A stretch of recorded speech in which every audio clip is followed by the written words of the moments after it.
I miss the breeze, and I miss the sand in between my feet. Okay, now I can't hear you, but I will be able to hear you in a second. So I'll bring you in like 5 minutes. I miss your laugh, and I miss the place where we used to play.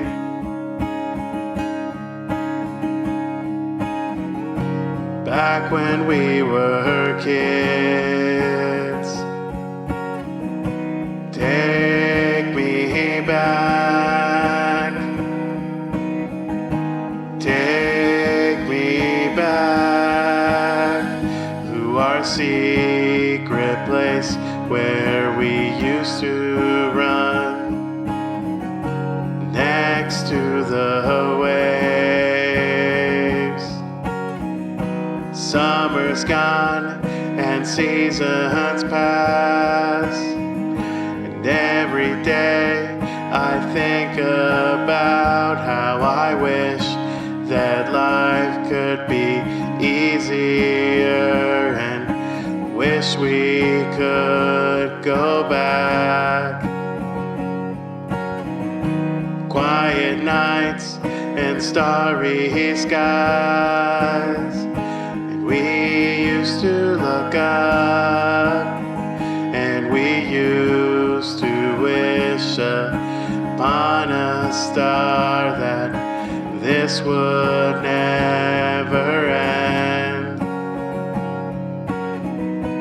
Take me back.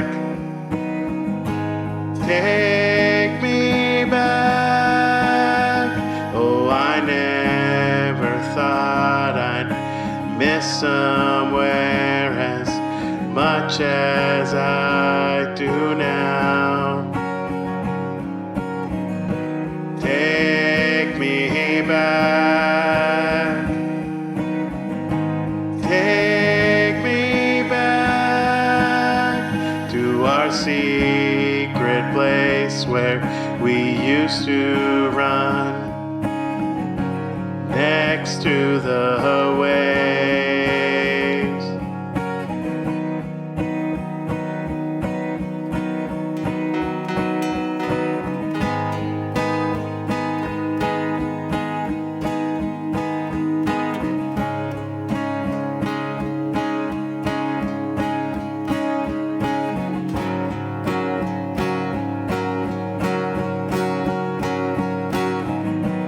Take me back. Take me back. Oh, I never thought I'd miss somewhere as much as I do now. Take me back. Take me back to our secret place where we used to run next to the waves.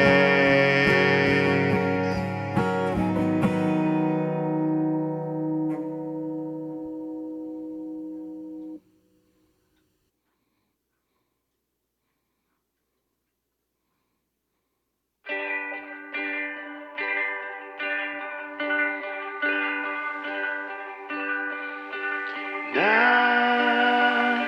miss the waves, and I miss the breeze, and I miss the sand in between my feet.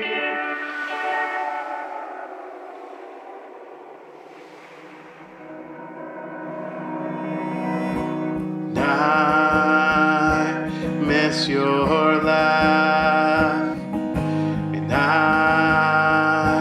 miss the place where we used to play.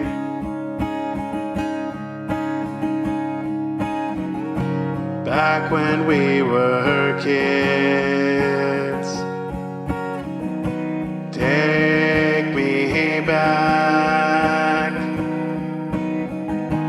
Take me back to our secret place where we used to run next to the waves.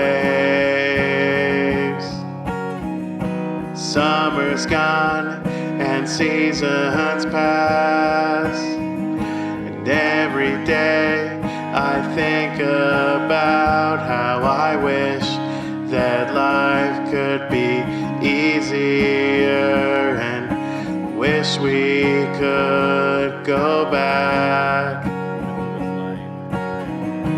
Quiet nights and starry skies, and we... Sounds good, man. All right, so we should be live now. I think we should be good to go. Hey everybody, welcome in. This is a very special stream tonight. I have my friend Dave Sorrendino on the channel here. You can come on camera now, Dave. You don't have to hide your face. There we go. Yes. I appreciate it. Never really sure with Zoom, you know? Right. Hey guys. Hey everybody, this is my friend Dave. Super cool guy, really awesome musician and songwriter, and just overall good person. So yeah, we wanted to do a little thing together where we, talked a little bit about, obviously talk about music, because that's what initially brought us together, and then we found out we have a lot more in common than just music. But yeah, dude, why don't you, let's go right into it. Why don't you just tell us about yourself? Because everybody here knows me, so you're the new face. Well, dude, I first off, I want to thank you for bringing me on. It's a lot of fun. The fact that we connected over TikTok, I think it was, and it was also, it's kind of one of those things where, and I'm sure there's plenty of musicians and artists that are watching this, and it's that feeling of like, you gotta do more TikToks. Yeah, we don't know what you have to do, but you have to do a lot of them. So I just kind of got to a place where, being a singer-songwriter, and I spend quite a bit of time just with myself and with my guitar and other instruments, and, Real quick, you Dave, kind of, I think you have didn't you have like Twitch open? Or you can mute it because I think the sound is do coming have through. Twitch open. Is Yeah, it? I think it's coming Oh, through. you're right. Yeah. Totally. Sorry. Keep going. No, I was wondering why I was getting such a delay. Yeah. But anyway, basically, I kind of got to a place where I just wanted to put down ideas that were in my head about other artists and about just all of us, like feeling the same way. Because like anytime you feel a certain way about something, like, man, this is really annoying, or I got to do this, or why do I need to do this, or even like, even getting a parking ticket, and you always feel like it's just you, but it's never just you, it's all of us. So it allowed me to just kind of like put these ideas, and honestly, they were just like, it started at like, I would just kind of sit there in the morning because I get up super early, and I would sit down and I would write down, things that were going through my head, or why I was having issues about writing a song, or, getting a mix done, or why I felt frustrated. And I just kept asking myself questions, and these kind of turned into little sentences that I would, put up on TikTok, because I believe it was more than me going through it, and lo and behold, you and I got a chance to connect, and it's really, it's awesome, man. It's really, it's a fun, it's a journey. That's really what it comes down to. It is. And yes, Vibing, this is a New Belgium Voodoo Ranger Imperial IPA, because so my wife says that this is the equivalent to my wife says that IPAs are the equivalent to pumpkin spice for guys. So yes, I am being pretty basic right now. Interesting. But yeah, dude, you're totally right. I've been doing, I've had an interesting journey, because I started doing open mics before the pandemic and did a few gigs, and, just kind of wanted to do the whole, like, hey, I want to be a local musician. And then everything shut down in 2020. And I think like that really just started my journey of like, like maybe there's more, right? So I think almost everybody did Facebook Live or Instagram Live at one point, and I did both of those. And there's Yeah. definitely there's a market for sure for that. And I'm not, I can talk negative about Facebook all day, but I'm not going to. Um, Yeah. but I fortunately found Twitch, and that's kind of what's helped me grow. And then I got on TikTok, and TikTok is really interesting. I try to tell people all the time, like if you're a musician, like you should be on TikTok. Like you'd be surprised the Yeah. amount of people that are looking for content, and also like the connections and the people that you just meet out of it too. Like it's it's Yeah. it's pretty impressive. Completely agree, man. I mean, obviously these platforms are temporal, so they're gonna come and go. They're gonna have their phases, but like, what's really cool about TikTok is like I was telling somebody yesterday, it's you can connect with people that would have never came across you. They would have Right. never came across you on Facebook or Instagram or your website or anything else, and it's just because they have similar listening patterns or even they're searching for similar things that you're searching for. And I don't know how to game that system whatsoever. But I don't I think do anybody really know, does. yeah, no, I do know that when like, you know, what's really cool about TikTok is like you can put something out that can be somewhat vulnerable or somewhat personal or just something you're really excited about. And you'll get the support. And that's like, and I don't think it's always going to be like that. So it's really cool to be in like that sort of time where it is, it's about Right. connection. Yeah, it's I don't know. Sometimes for me, it's like it's weird, because I've made connections with people like you and like some of the Yeah, people in chat as well that I live in totally different parts of the country, even parts of the world that I right. probably would have never met had I not decided to join these platforms too. And it's incredible. Like I was talking with a few friends. Ricky DeVoichi's in the chat. He's one of them. I was talking All right on. earlier. Up, Just Ricky. like he's in Canada, and it's so cool because we've kind of formed like this like little group of like four guys, and I and love we that. talk all day long, and we have music in common, but also we're learning like, hey, we have more than just music in common. Yeah, But bro. it's a very interesting bond, and these are people that I probably never would have met had I not joined Twitch, or would have had not joined like social media platforms in general. I think there's good and bad to social media, and I could go on all day about the good and the bad, You know, because there's definitely good and bad. oh yeah. Oh yeah. The thing too also again, looking at the duality of it is social media can feel very divided. You can Yes. feel like, you're just completely by yourself and other people are doing so much cool shit. Why am I not doing that? Why am I not there? Why am I not with this, that whole thing? But at the same time, like the cool thing about, and I honestly, it's a cool thing about Twitch, and it's also the cool thing about TikTok is you can just put yourself out there, and yeah, you're still gonna be like comparing yourself, but you're Right. also gonna have people that are like, yeah, I just worked on a new song too, or I couldn't figure out my mix, or my bass has been way too loud and all my stuff recently. Like, are you having that issue too? I think it's just Yeah. fun that we can kind of commiserate and communicate and all that sort of thing. Yeah, Yes. it's great. Commiserate is correct. Yeah, exactly. It's so true. It's a gosh, it's so crazy, man. Well, dude, I think everyone wants to hear like a song from you. So what I was thinking is, and we've talked about this. Like I was thinking, like we can kind of share, each share a few songs, maybe take turns. Yeah, But totally. I really want you to go first. Oh, You don't well, have to. that's If you don't want to, if you're not ready, that's fine. But I really would like for you to go first.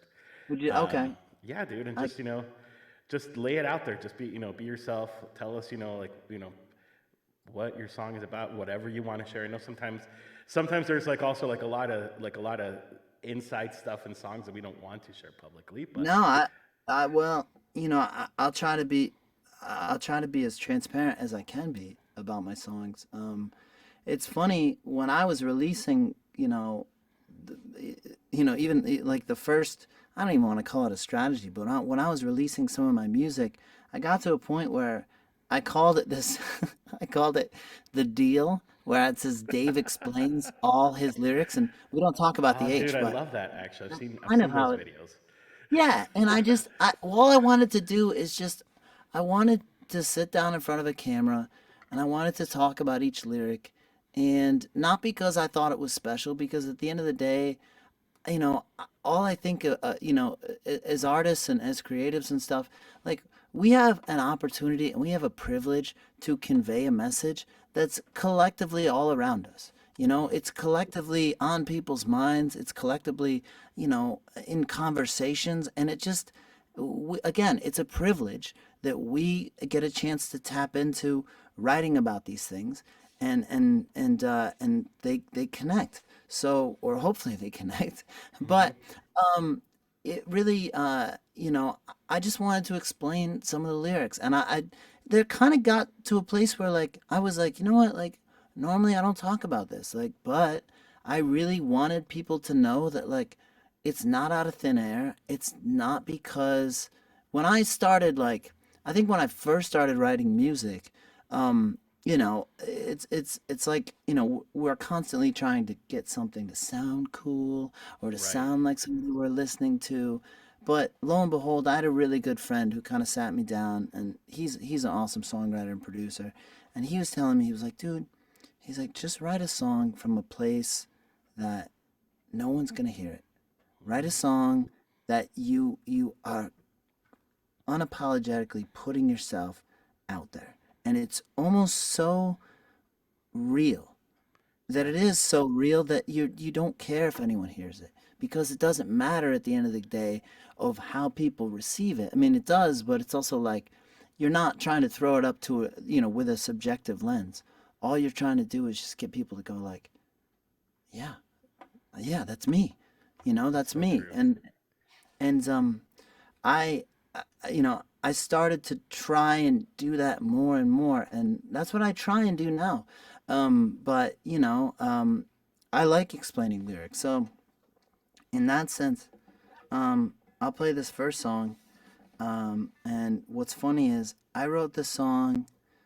It's called Fake, and I had written this song, or had wanted to, basically the way I look, work, or at least in this, with the EP that I put out. The process was I wanted to have these ideas and concepts and titles, and then when I had the title, I wanted to go, okay, that's a cool title. What does that title mean? Why is that word Mm. popping up to me? Is it about, it wasn't about a girlfriend or an ex at that time, and thank God it's an ex. But um it was, it was more so about like, it was about, why do I feel like I'm missing out on so many things? And this was also during the pandemic too. It was like, why do I feel like I'm missing out? Why do I feel like all of these like problems and issues and anxieties that when I wake up with, why do I feel like these are so real? Because these places that I haven't, and the way I looked at it was on the other side of it, there's plenty of places that I haven't gone to, Mm. but something tells me, or someone tells me they exist. But how do I really know that any of it exists? And it just came down to, the idea that like the only life that you truly know, is the one you're living right now. So, and everything else is fake. So that's kind of, that's really what it is, there's, I don't, uh, what's interesting about it was I had the chorus idea, I had the melody for the chorus, but I couldn't figure out. I was like, what the hell is the verse gonna be? Is it gonna be like, yeah, I just didn't know. I mean, you know that feeling where you're Dude, just banging your head or against like the the wall? second verse too. Like I always struggle with the Yeah. second Oh verse. God, second verse. I know that feeling, man. Big time.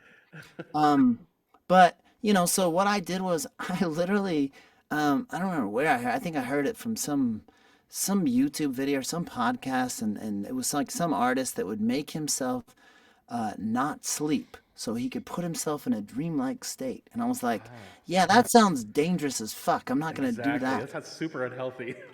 Yeah, that sounds really bad. But what I'll do is I'll wake myself up at like 3 o'clock in the morning when I feel like I'm just under, like, when I'm actually in like a theta state or like a deeper sleep state, and see what comes out of me. I'll grab my Yeah. guitar, first thing, the first 10 or 20 minutes that comes out of me, we'll see.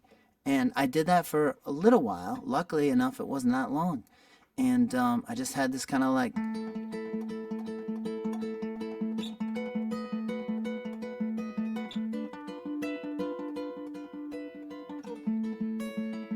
and I was like, oh, that feels like something. I I don't thought know you were what it just is. gonna go right into it. I'm like, that is a great segue. Well, yeah. Well, okay, so I'll go right into it. Yeah, no, So no, no. anyway, go, go ahead. right on. So this song's called Fake. Yeah.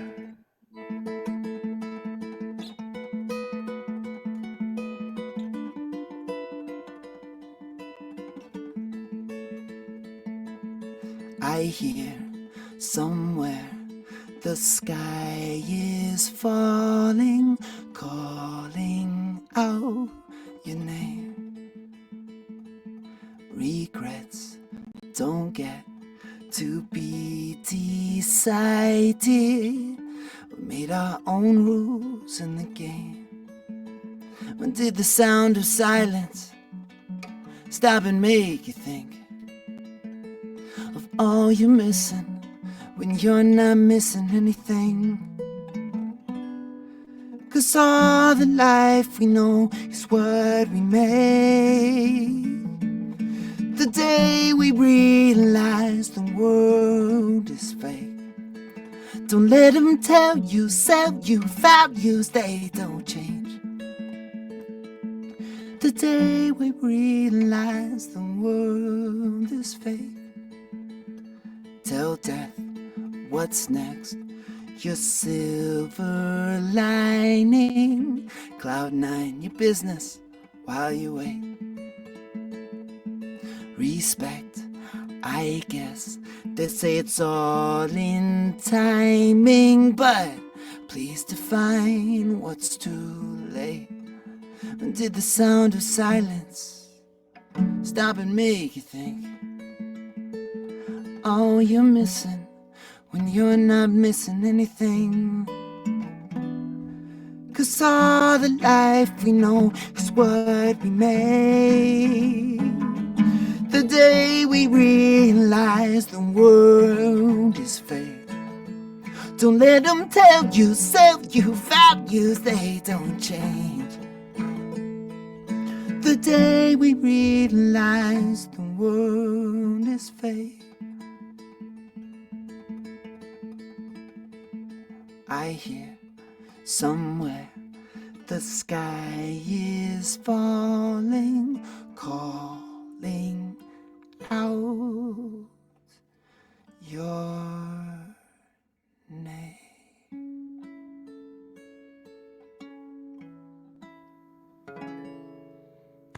Dude, that was good. Thanks, bro. Thank you so much for sharing. Yeah, dude, absolutely. My pleasure. Yeah, Totally. yeah, that Yeah. was Uh, so good. Yeah, it's it's crazy because like when you're talking about like the you say the lines like the world they sell you is fake or something. I'm totally paraphrasing your song, but yeah, no, you're you know fine. No, it's it's so good. funny because I was actually listening to somebody else's song earlier, another musician that I really like a lot. She also streams on Twitch, Hannah Right on. Rebecca, and she was talking about the song that she wrote about growing in a small town and just the idea that they sell you that there isn't a world outside of your small town, and it's like no, there is. There's a whole world, and like the Yeah. world that they sell you that it's around you, like like it's fake. There's so much out there in the world. Yes, dude. Absolutely. The go out and experience life, because that's how else are you gonna have anything to say? You have Right. to experience life. Absolutely. Yeah, Yeah. that was beautiful. By the way, because you have an EP out, and I don't know if everybody knows that. So, I, do you want to talk about your EP real quick? I mean, you already kind of touched on it a little bit, but yeah, yeah, tell sure. us a little bit about it. Totally, man. Well, the EP started out from a place, it's called Love in Reverse, and it started out from a place where I had released one single. It was right around the beginning of COVID. We're talking like May 2020. And it was Uh-huh. also just when the seam started to rip with my ex-girlfriend and I. So it was kind of one of those things where, and the funny thing was, it was about, the first song was about her. It was called Transatlantic Fight, and it was really about, let's put everything else aside. Let's not worry about, you know, getting mad over the small things. Let's appreciate just being with each other, and because time is constantly, it's moving way too fast, and the moments together are the most important ones.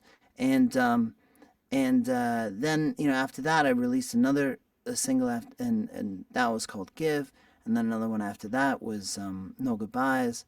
And I was just really proud of the whole EP. It came out last October, and the cool thing is it came out on my dad's birthday, which Oh, that's is awesome. this Saturday actually. Um, so it'll be a year. Uh, but it was one of those things where it was a passion project, and it was also just something going like, it was just me going like, all right, because I've written for other artists and been a part of other projects, and other bands and stuff, and I was just really excited to, because I kind of took a year away from that even before COVID, and it was like 2018, where I just like spent time just like trying to listen to myself, because I was like, if I'm gonna be an artist, what do I have to say? You know, I want to be someone who has something to say, and I want people to understand. I just kind of wanted to get a better vision of it, and a clearer vision of it. Um, so yes, then the EP came out, Love in Reverse, and I was just so excited about it, man. And it's fun.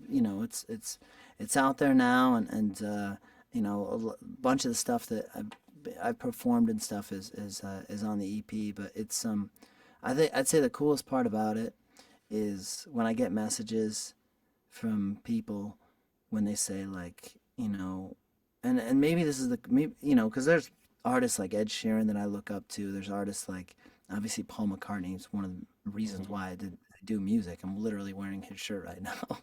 But um it comes down to this whole feeling of like, there are lyrics that they've written that came from them, and those, that changed me, and I was forever a different person. And I'm not saying my lyric. I mean, hopefully one day, maybe that'll happen. But when people talk to me and say, or reach out to me and say like, I listened to your song No Goodbyes, and I don't know why, but I just started crying, and I've been going through this, and they start to talk to me about their life, and I'm just like, that's the whole, that's the biggest compliment. That's the whole reason why we do any of this. So that's, Yeah, yeah, I'm that's excited about it. exactly why you do it. I recently released a song called What I've Learned, and I Hmm. might play it tonight. I don't know. I had a totally different set, Yeah. but I actually had somebody that reached out to me that I hadn't talked to in years, and told me like, "Hey, I've been going through like a lot of really hard times, but like your song really really helped me a lot." And I was like, it was like out of the blue. So yeah, dude, I totally know that feeling.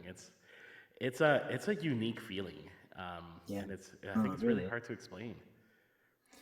It really is, man. Yeah. But yeah, dude. Let's hear something from you.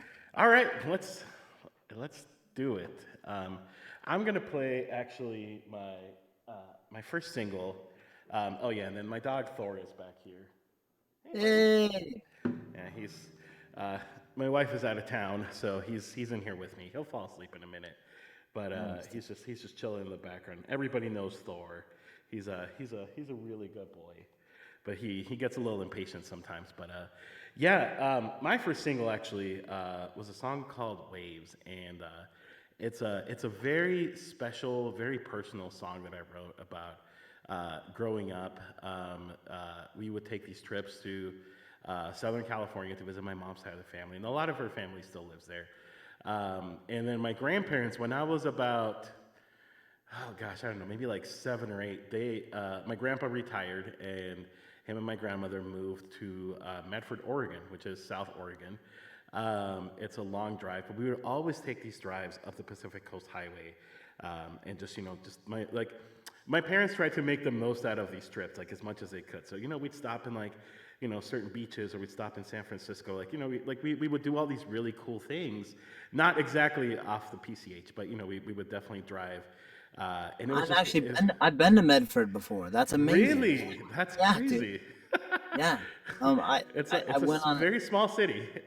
It's a very small city. I think we went to. I can't remember the name of the store that we went to. It was, Oh, but dude, I haven't been there since 2001, man. So but it was. But it's it's probably very that's so different. cool. Yeah, yeah. No, I know exactly the Pacific Northwest coast. It's Yeah, gorgeous. and Amazing. it was always fun. And so I wrote this song actually for my brother and my sister, and our childhood and growing up. And it also happens to be my mom's favorite song. She always talks about how much she loves it.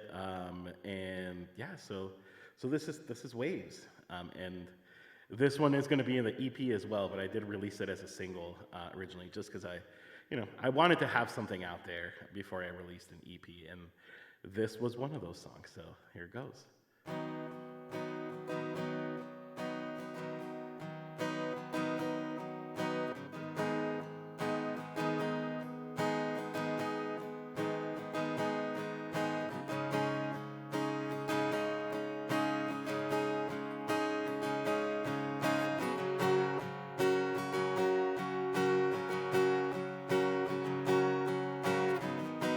And I miss the way, and I miss the breeze, and I miss the sand in between my feet, and I miss your laugh, and I miss the place where we used to play.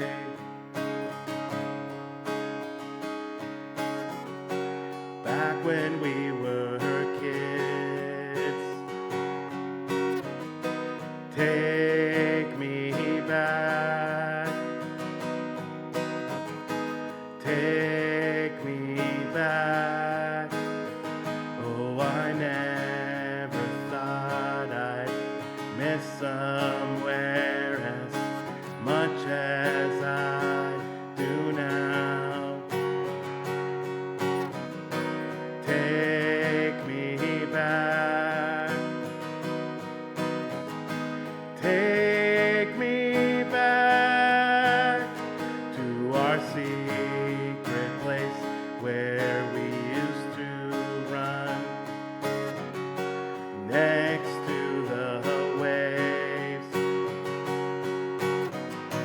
Summer's gone and seasons pass, and every day I think about how I wish that life could be easier, and wish we could go back.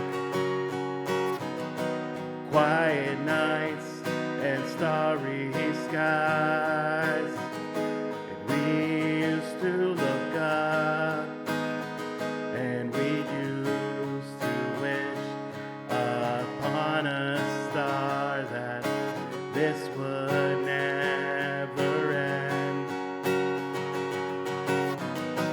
Take me back.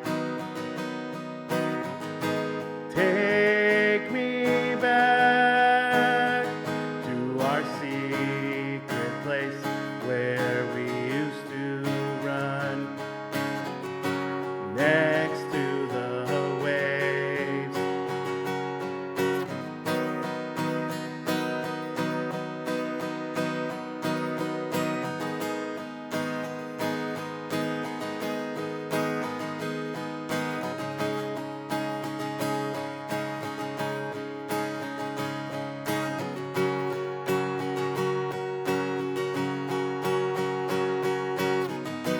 Take me back. Take me back. Oh, I never thought I'd miss somewhere as much as I do now. Take me back.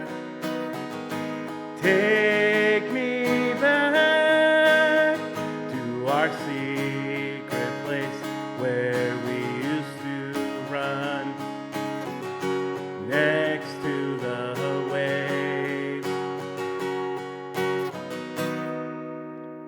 So that's Waves. Um, like I said, it was the first single I ever released. It was actually the first original I felt comfortable sharing. I think as we were talking about, like there's that vulnerability. I think a lot of times when it comes to sharing music, and Yeah. you go through that weird stage where you're like, okay, I've written some stuff, but I don't want anybody to hear it because then they're gonna get Yeah, to like dude. they're gonna get to know the real me. And so Absolutely. with Absolutely. Waves, and gosh, this mic keeps like sliding down, but with Waves, the very interesting thing about it was that I just kind of decided to release it or share it one day, and interestingly enough, this was actually supposed to. So when I decided I wanted to record an EP, it was actually going to be titled Waves. Like that was the original title of the EP, Yeah. and I was going to write a whole album about just about childhood experiences and stuff. And then as the concept and ideas of what songs I wanted to put in started coming up, then I kind of was like, I don't think the album is about Waves. Waves is definitely a song that's going to be in the album, but it's not. Yeah. It's not what the album is about. The album is about, and I'll get more into it later, but it's about more deeper things than that. So, yeah, Yeah. it's an exciting song. It's a fun song, and like I said, a lot of times you don't feel like I feel like every musician or every for some people I think it's easier than others, but for a lot of us I think you kind of get to a point where you're like, okay, like I have some songs, I'd like to share them, but like I don't know, what if like people don't like them? And fortunately, this one has resonated a lot with people, and That's awesome. it's always a fun one to play. It's always a fun one to share. Oh yeah, dude. I mean, especially something that like ties back in from like your childhood and stuff. Like, yeah, dude, that's powerful for Yeah. sure. I can't For believe you've been to sure. Medford. That's crazy. That's awesome. Yes, I But have. I yeah, I haven't been there since I don't know, my grandpa passed away in 2001, and my grandma passed away in 2005 or six. mm, Actually that was the last time I went was when my grandmother passed away. So I am sure that city has changed a lot since. The sure. world has changed a lot since 2006, Oh my just in God, general. yeah. Totally. Totally. Yeah. Um, but yeah, no, I really enjoyed my time up in Oregon. I was up there for I think I was up there for like a week or something. And it was my friend's grandparents like campgrounds that they were like they used to run a like an RV type of campground, and it was just cool because like you're way out of you're way out of LA, you're away from all that kind of stuff. And I'm originally from upstate New York, so it reminded me a lot of just being back home, like Yeah. a lot of trees, a lot of nature, a lot of free running water, Oh all that yeah. kind of stuff. Oregon's a So, beautiful state. I have family in Portland, oh wow. and I mean it's so nice out there. It's so pretty. Oh Um, yeah, but yeah, you're totally right. Just thinking about like just those times and experiences, and yeah, it's a beautiful thing. totally. It's a beautiful thing. Totally. Also, Carly sings, who's one of my mods, and she also is a singer songwriter, and she released a single earlier this year. She's going to bed, so I just wanted to say goodnight. Oh, Um, amazing. Okay. but yeah, you should check out Carly. She is fantastic. I will Um, definitely check it out. yeah, she's super good.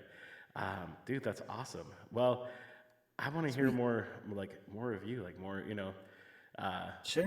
Yeah. what else do you got for us, dude? Let's get in Yeah. it. Let's see. Okay, let's see. I'll do um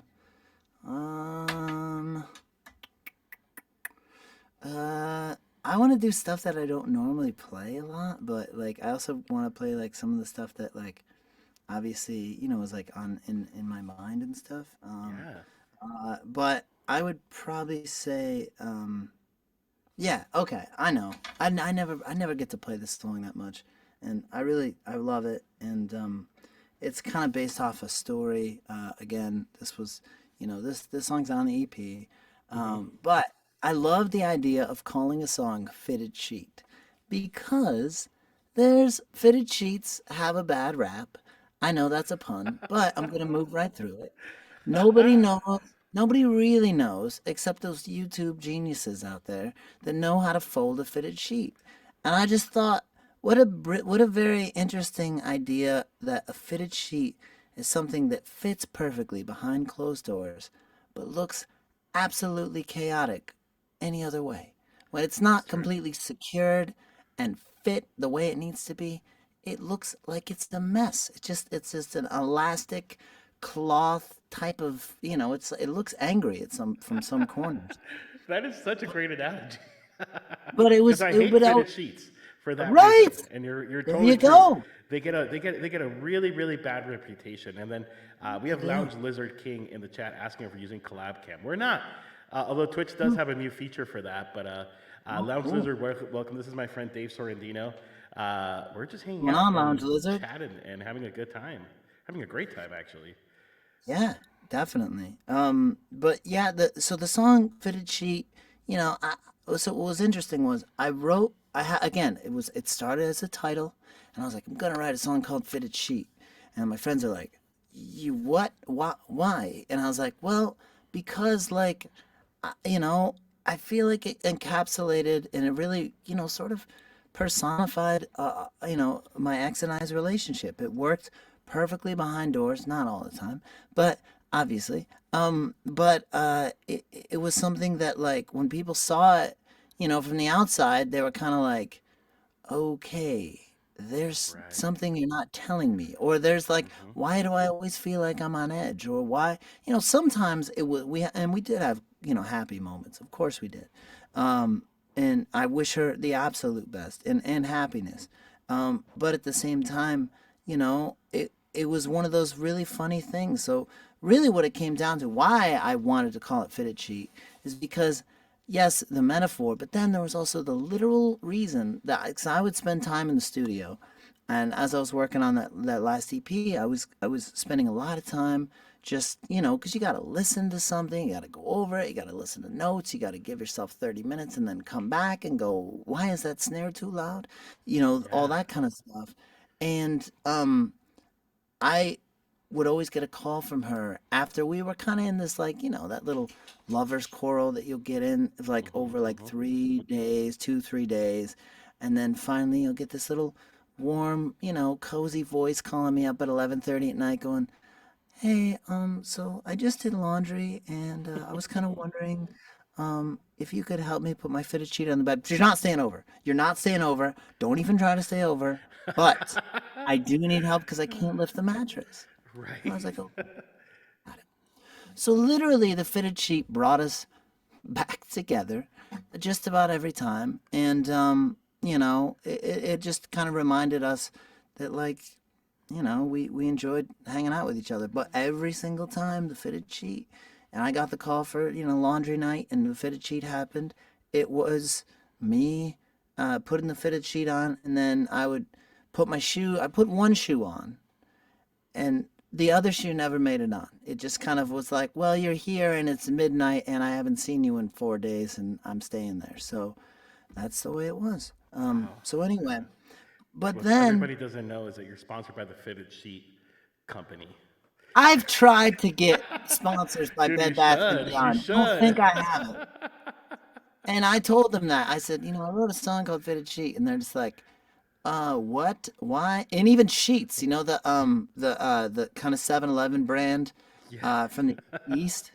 And I wrote to their IG and I said, "Hey, I wrote a song called Fitted Sheet." And they're just like, "You did?" And that's as far as it got. So I was like, "Oh, You're like, man, it okay." didn't work. It didn't work. But I thought it was just interesting, because at first, so the first part of the song is the part that I had figured out. And obviously the chorus I had sort of figured out.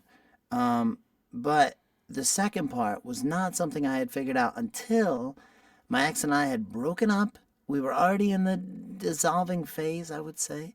And I went back to New York and saw her, and we were hanging out for a couple of days after Christmas. You know how everyone gets kind of soft and Oh warm yeah, after Christmas, and oh, let's look towards the new year and new totally. beginnings and all of those things. And that's when we really realized that, or I realized, because I think at that time her attention was going elsewhere, if you can read Hmm. between those lines. And it's just kind of, it is what it is. But the way I looked at it was like, you know, um, this is the way it's supposed to go, and that's okay. And the cool thing was, I met my current girlfriend, who was amazing, playing this song, and this is one of her favorite songs, Dude, which is hilarious. that's crazy. What? Okay, before you play it, like, what was her reaction when? Because I'm sure you've told her the whole story behind it. What was her reaction? Oh yeah, I've told her. What was her reaction behind it? Like, when she heard it? She was just like, I just love that song so much because it just feels like she really liked it because like it was funny because she had gotten out of a tough relationship too before meeting me, and that was one of the things that we really connected over, and Mm-hmm. it kind of just seemed like this cool little capture for both of us, just kind of go like, yeah, I wrote a song about a fitted sheet, um, but somehow it connected me to you, and all that matters is that moment and that time. Wow, that sounds And like destiny too. Like that was cool. dude, Yeah, that's so cool. I think it was. I don't want to get too like like, oh, the way serendipity works. Right. But I think it's just kind of one of those things where, you know, we look at things and go like, oh, that's, well, maybe that's just a coincidence. Sometimes when you put certain energies out into the world, Right. it comes back to you. So Yeah. anyway, um, this song's called Fitted Sheet.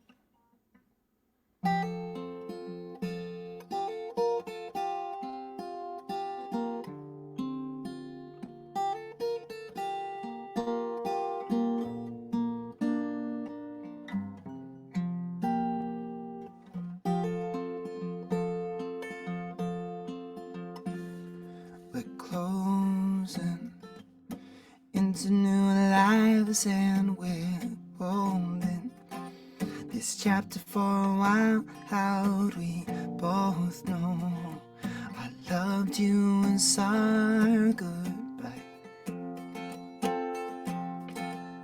So let's hold on, at least until the time that our clothes don't smell like overnights and summer rain falling, empty bottles of wine. And we fell deaf to a silence of a quiet discontentment, buried ourselves in the blankets, wait out the storm. But why don't we fit exactly like your fitted sheet? When you called me up and you can't sleep, can't help but think, who do you call? Winter, Sundance, with all your fire, you never held back, but each trip to the airport could have been your second home. All your outfits laid out, the stories left to play out, and there's nothing I can say, no. 'Cause we know that this time is different, and our distance will only grow. And we fell deaf to a silence of a quiet discontentment, buried ourselves in the blankets, wait out the storm.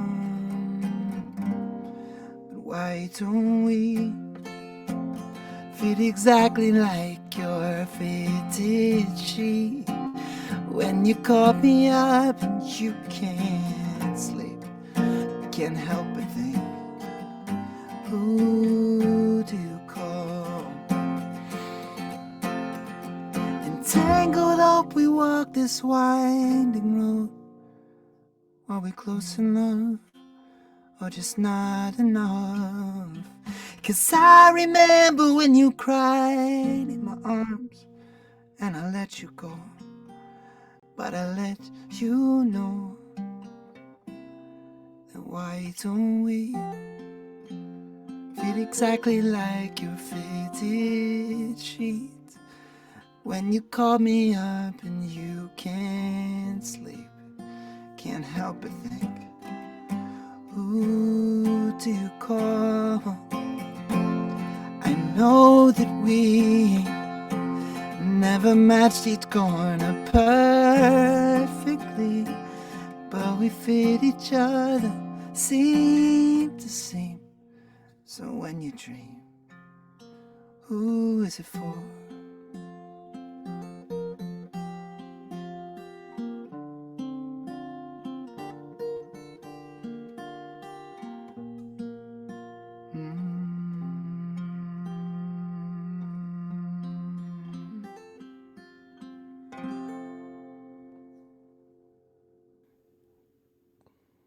Man, that was beautiful. Thanks, man. Yeah. That's I could song. definitely hear I could hear some Ed Sheeran in it for sure. I don't know if that Oh, was your inspiration, but there's definitely I could definitely hear it. it was, I love Ed Sheeran so much, and he's I do just an too. incredible storyteller. He's the best, and yeah, I'm sure that there's the yeah, 100%. I just there was a song that he had written. I can't remember what it was. Oh yeah, I remember. It was Castle on the Hill, Ooh, and that's I a was good one. just like, it was amazing because like That is the such a first, good one. it's incredible. The first lyric is like, it's like I was 16 years, I broke my leg, Yeah. and it's like 6 years old, broke my leg. What? I'm in. I'm in. Whatever comes after, I'm in. Sold. Yeah. Sign me up. Let's go, Right. Ed. Sold. Yeah, Yeah, man. dude. I'm a really big Ed Sheeran fan too. Oh, thank you. I just think he's super talented. Somebody says Kevin interrupts and says your finger picking at the end was so intentional and melodic, which Oh, I bro, agree. thank That you, was super man. good. That Dude, was thank you. really clever. Thanks, man.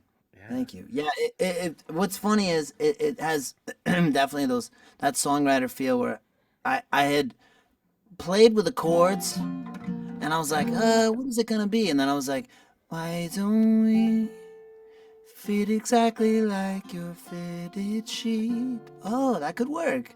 And you tell Yeah. me da, da, da, da. And it was kind of like one of those weird things that like I don't know. Um, Again, intention, energy, it birthed something cool. And Yeah. thanks, Kevin. I appreciate that, bro. So when you're that brings a question from Yeah. I have whenever you're writing a song, like what comes first for you? Does the melody come first, or does the like do the Um, lyrics come first, or is it like depending on the mood? Sometimes it's a melody, but sometimes what's weird is, yeah, sometimes it's a melody and I'll have like a certain idea or like I'll have like a certain like beat there or like I'll have like a rhythm to a melody that I'm like, like da da da da da da Yeah. da da da da da da, da da. I was like, what is that? Maybe like, and then I would or there'd be times where, and this is also kind of strange, so I'll be transparent about it. Hmm. I listen to people talk in their conversations, and Ah, sometimes people have certain rhythms to how they say certain words, or they'll interesting. Yeah. hold words out and shorten other words. So I was like, that's something really interesting, and Yeah. yeah, and I've picked up stuff on that, or somebody has said something in passing, and I'll do, what was that word? Oh, that's interesting. And I'll think about the word and I'll really kind of like try and do my best to marinate it. And then I call it like overwriting, and I'll overwrite literally every single thing that's in my head about whatever that sentence could be, or that line, or that phrase. And I'll just go, well, it could mean this, but it could mean that, and I'll just try and deconstruct it as best I can until I get to a place where it makes sense. And when it makes sense, I start to go, that's the direction we're going. Let's see, Yeah, you know?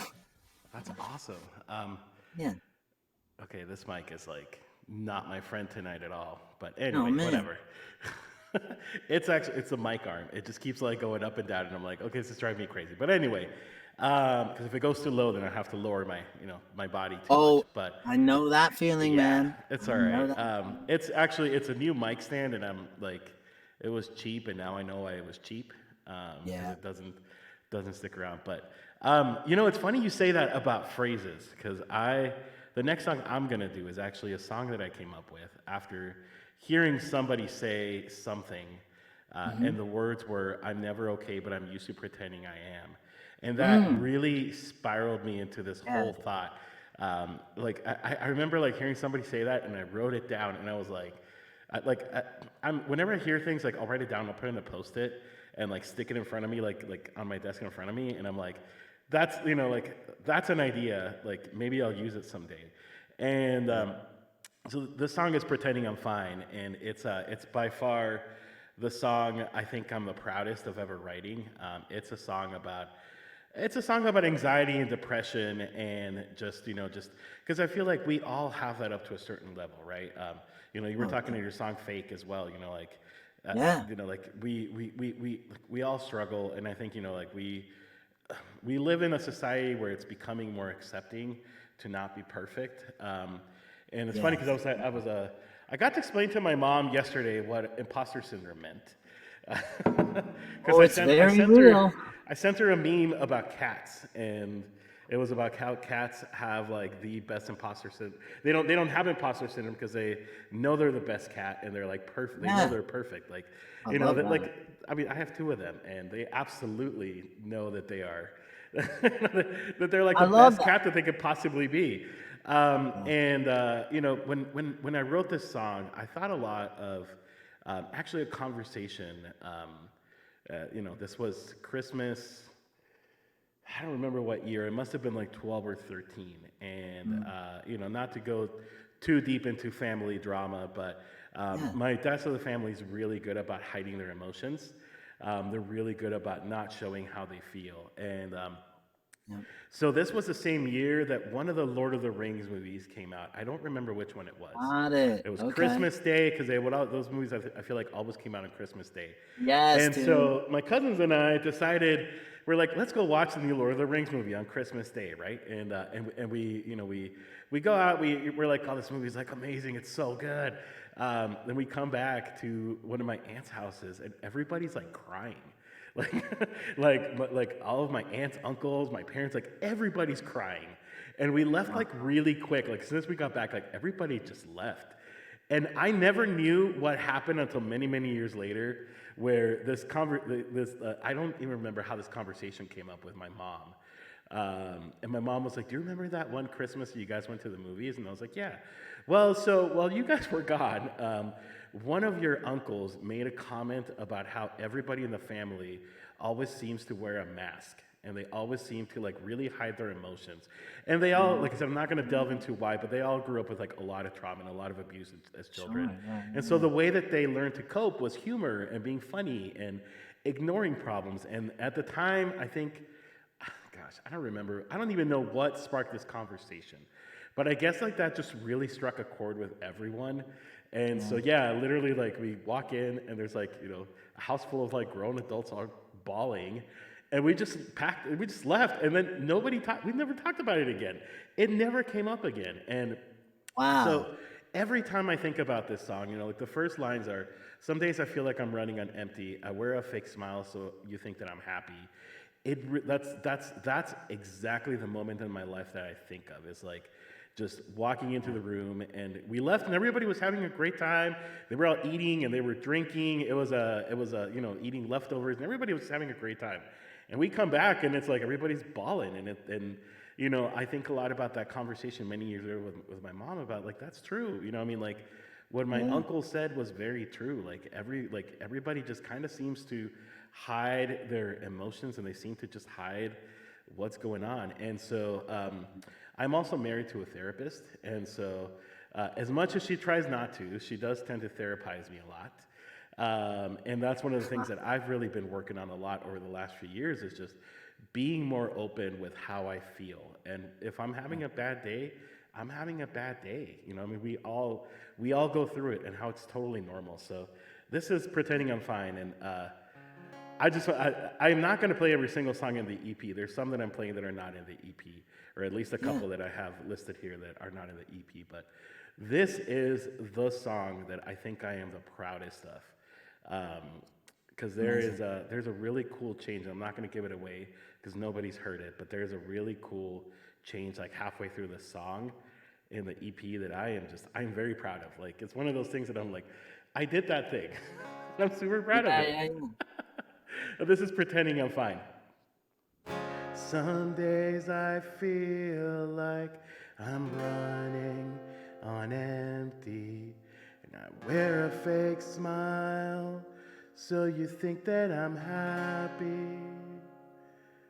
Sometimes I feel like I'm hopeless and useless, and my candle is fading, and I'm decaying, and I'm never okay, but I'm used to pretending I am, because someday the pain will come to an end. And I guess that for now, at least I'll pretend that I'm fine.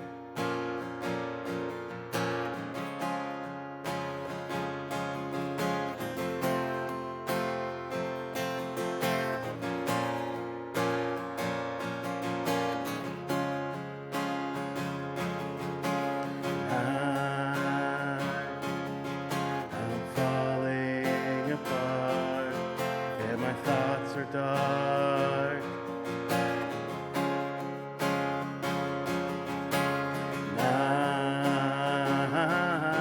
I long for the day when my happiness is authentic.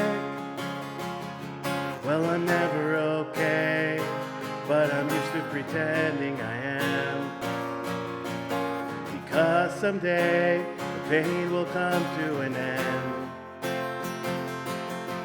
And I guess that for now, at least I'll pretend that I'm fine. And I guess that for now, at least I'll pretend that I'm fine.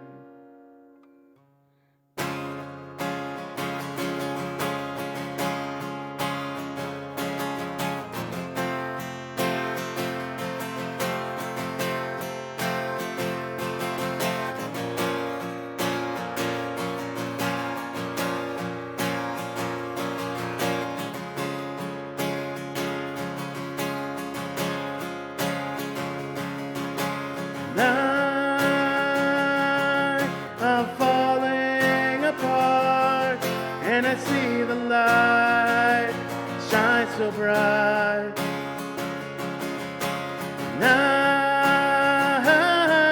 I long, sometimes I cry, and I'd rather crawl back to my darkest place.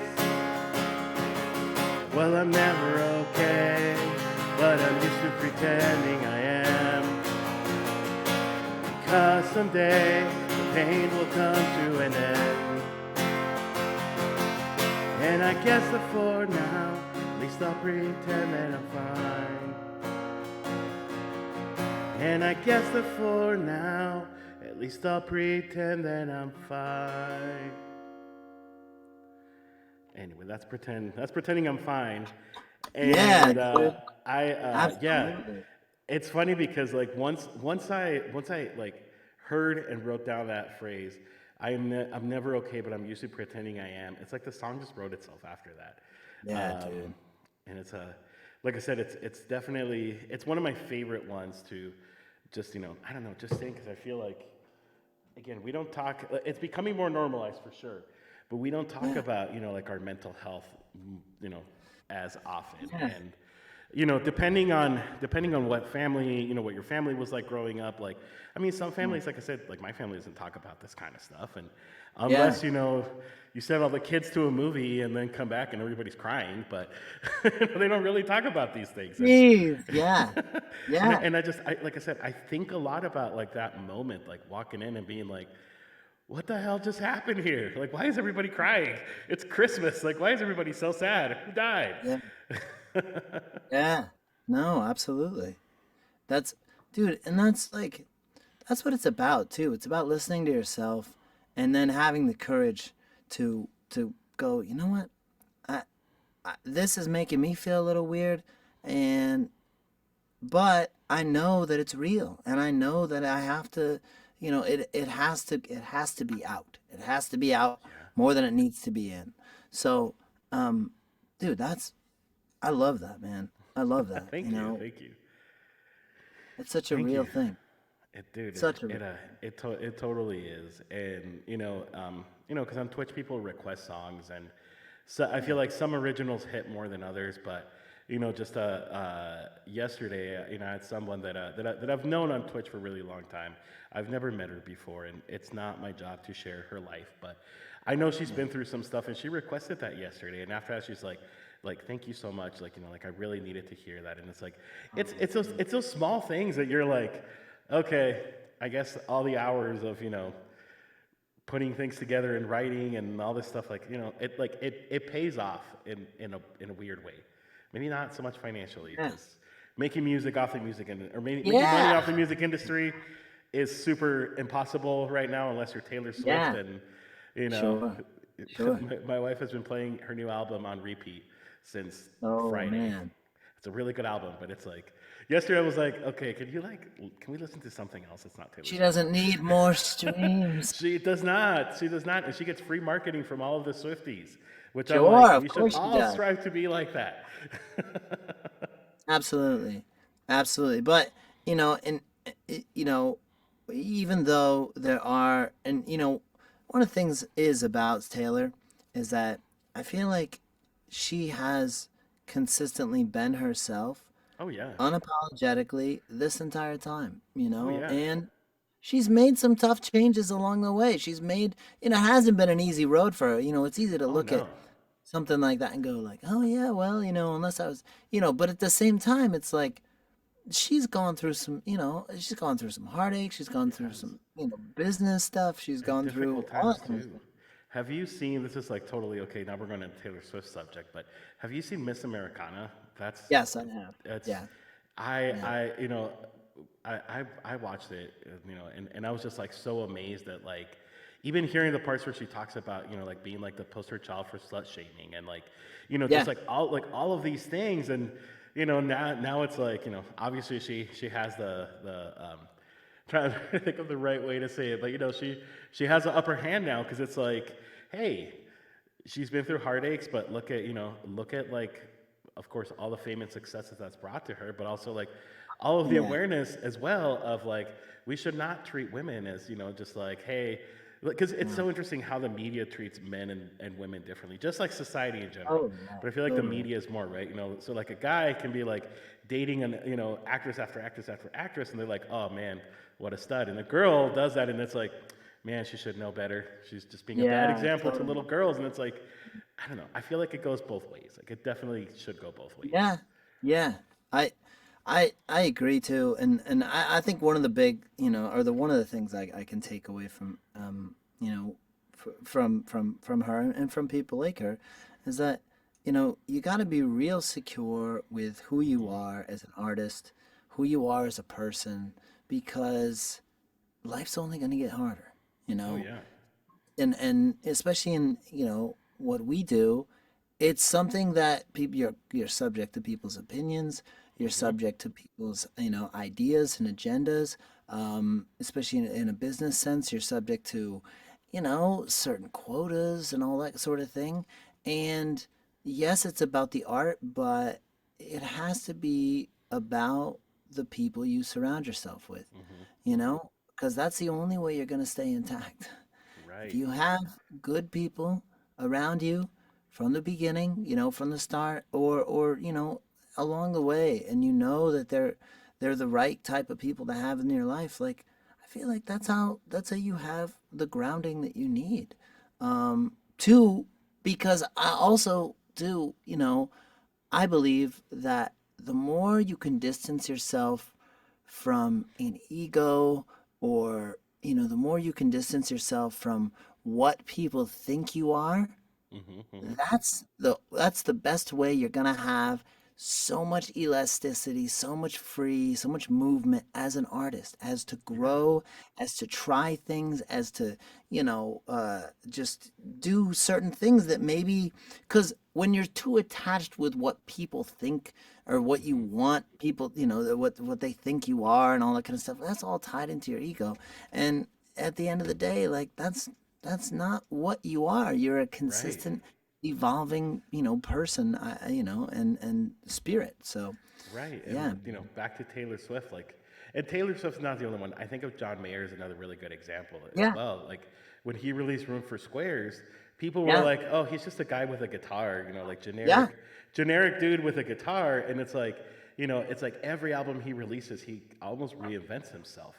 yeah. And a lot of it too is just because he doesn't want to be put in the box. And in a sense, like I mean, I feel a lot the same way too. It's like I don't want to be put in a box, like like because what my life is now might not be the same in like 5 years from now.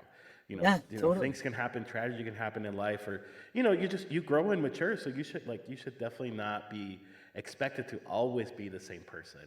Yeah. Also, real quick, I just wanted to highlight Be Kind for Me in chat says that we're having a really good interview. She did not expect us to be so therapeutic. And I was like, it goes both Oh, ways. I'm like, this feels like it doesn't feel like an interview either. It just feels like we're just talking things through and playing some songs in between. totally, man.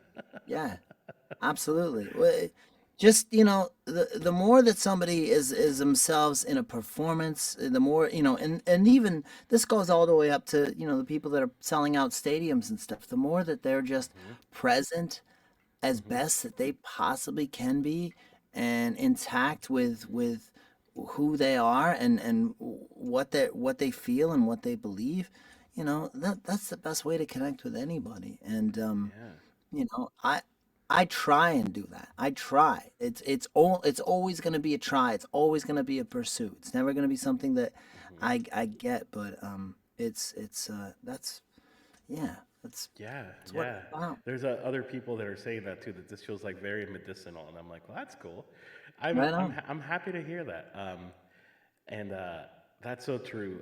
You actually had a I think you had a TikTok or something the other day Yeah. or last week that I really really liked a lot because you talked about that specifically about consistency and about like putting stuff out there and Yeah. there's a whole thing obviously right now with musicians there's this pressure of like Oh Spotify yeah. algorithm and like you have to beat the algorithm and you need to be putting out like new songs all the time, which you can do. You absolutely you're obviously you're allowed to do, but I mean Absolutely. there's also like you gotta be and you said that exactly like consistency, and that's Yeah. what really really stuck with me is like it's not about like like if you're releasing a song every month or every every 2 3 4 months. Yep. It's about being consistent, but it's also about being there for the people that are supporting you as well because Yes.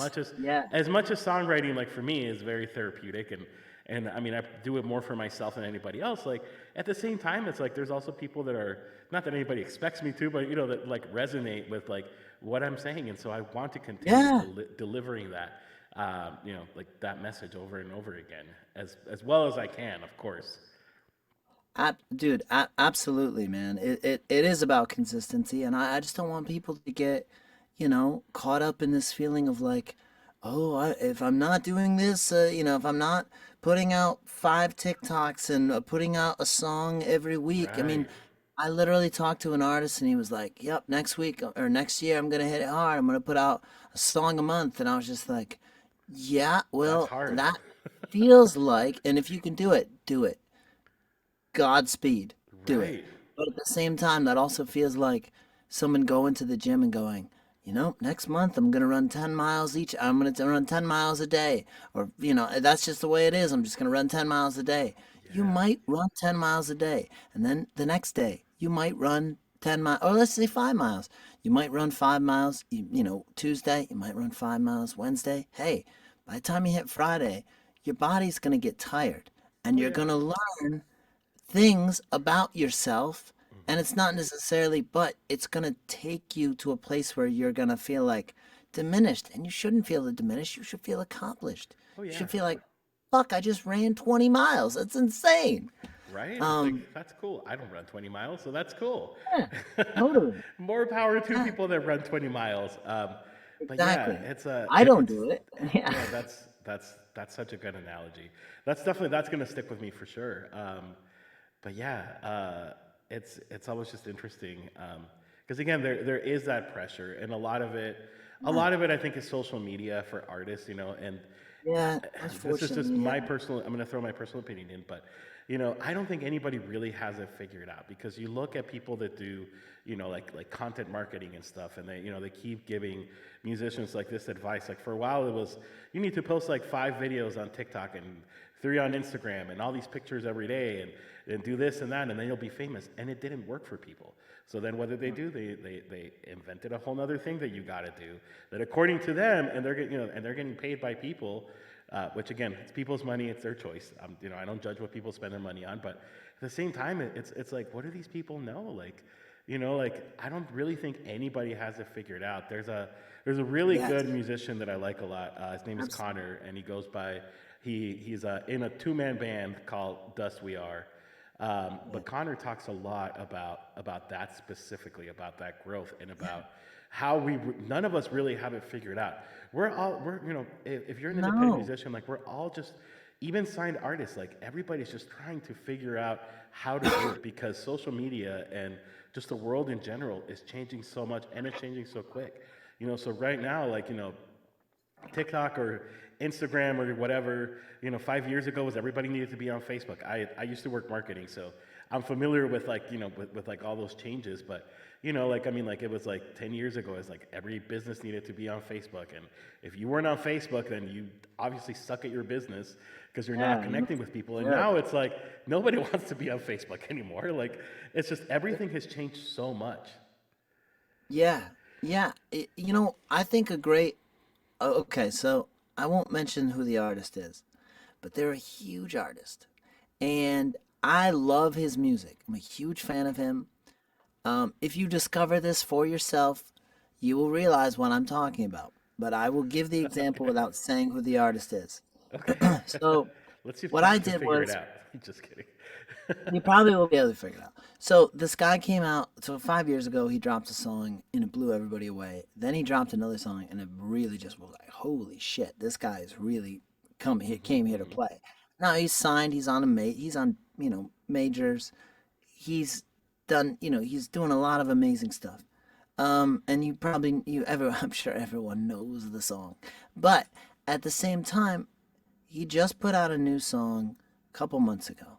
Hmm. And this major artist who's come back after 5 years or 4 years of, and I respect this guy because he called himself someone asked him like, "Oh, how'd you come up with that one song that you did?" And blah blah blah, and he said, "Well, I sat back and I had 60% of it, or 70% of it right, and then I had 25% that wasn't right, and I sat back and I really wanted to craft it. I wanted to make tweaks, and I just kept playing it and figuring out, no, does that work? Does that make me feel anything? Let me come back to it. Let me try this. Let me try that." And I respected him even more because of that. Even though I loved the song and I loved his artistic vision and all that kind of stuff. But then I saw that he released a new song. And, it was a couple months ago. He releases this new song. And this should give people, hopefully, the feeling of that everybody, even the big artists, even people that have had number ones, Billboard, so we're talking world record kind of shit, Hmm. even them are still people that are still trying things because that's what you do as an artist. You Yeah. try things. No one's just gonna sit back and have. And I guarantee, even people like Beyonce, and Hmm. that's not the artist I'm talking about, but even people like Beyonce, they have They have teams of people that are split testing, that are trying things, and they're going, this might work. We noticed a 20% bump here. Maybe we should do that for this song when this comes out at this, this month, because this is the type of people. It's all targeted, it's all calculated, but at the same time, there are people that are sitting there brainstorming just like you can do as an artist. So anyway, I noticed that a playlist today, you know how they talk about create user-generated playlists on Spotify and have your song on there, the one that you just released, and then I have a couple of other songs that are yours, and then have your song again, and then have a couple of other. Well, this playlist was pushed to me from Spotify, and it was one of his, and it was hilarious because it was the single that was just released, and then one other song, and then the single, and then one other song, and then four other songs. And then it was all him, and it was all the same song. The same song was in there like more than 25 times. And that should give people the feeling of like, not even they have it figured out. Right. Try Right. shit. Fucking Also, try I just shit. want to mention real quick, we just got rated on Twitch. You can send your audience to some other channels. So we just got Yeah. rated by Jill Con Music, and I really appreciate it so much. Oh, Welcome, right on. Raiders. I'm Luis. We're having a conversation with Dave Sorrendino, singer, songwriter, music producer from LA. We're talking all things music. So we're really glad that Totally. you guys are here. Yeah. But dude, that's Yeah. I'm gonna process what you just said, because that is so true. I love Lizzo. I feel like Lizzo's somebody that has it somehow. I love She Lizzo has to too. figure it out, Uh, because it's so crazy. I remember. So there's this whole thing on TikTok of how celebrities are really cringy and Madonna goes on TikTok and just like stares at her phone for like 5 seconds and gets like 1 million views, but that's like all she does. Whereas Lizzo, she's constantly duetting videos and she's like, yeah. she's cracking jokes at like the stuff that people tell her.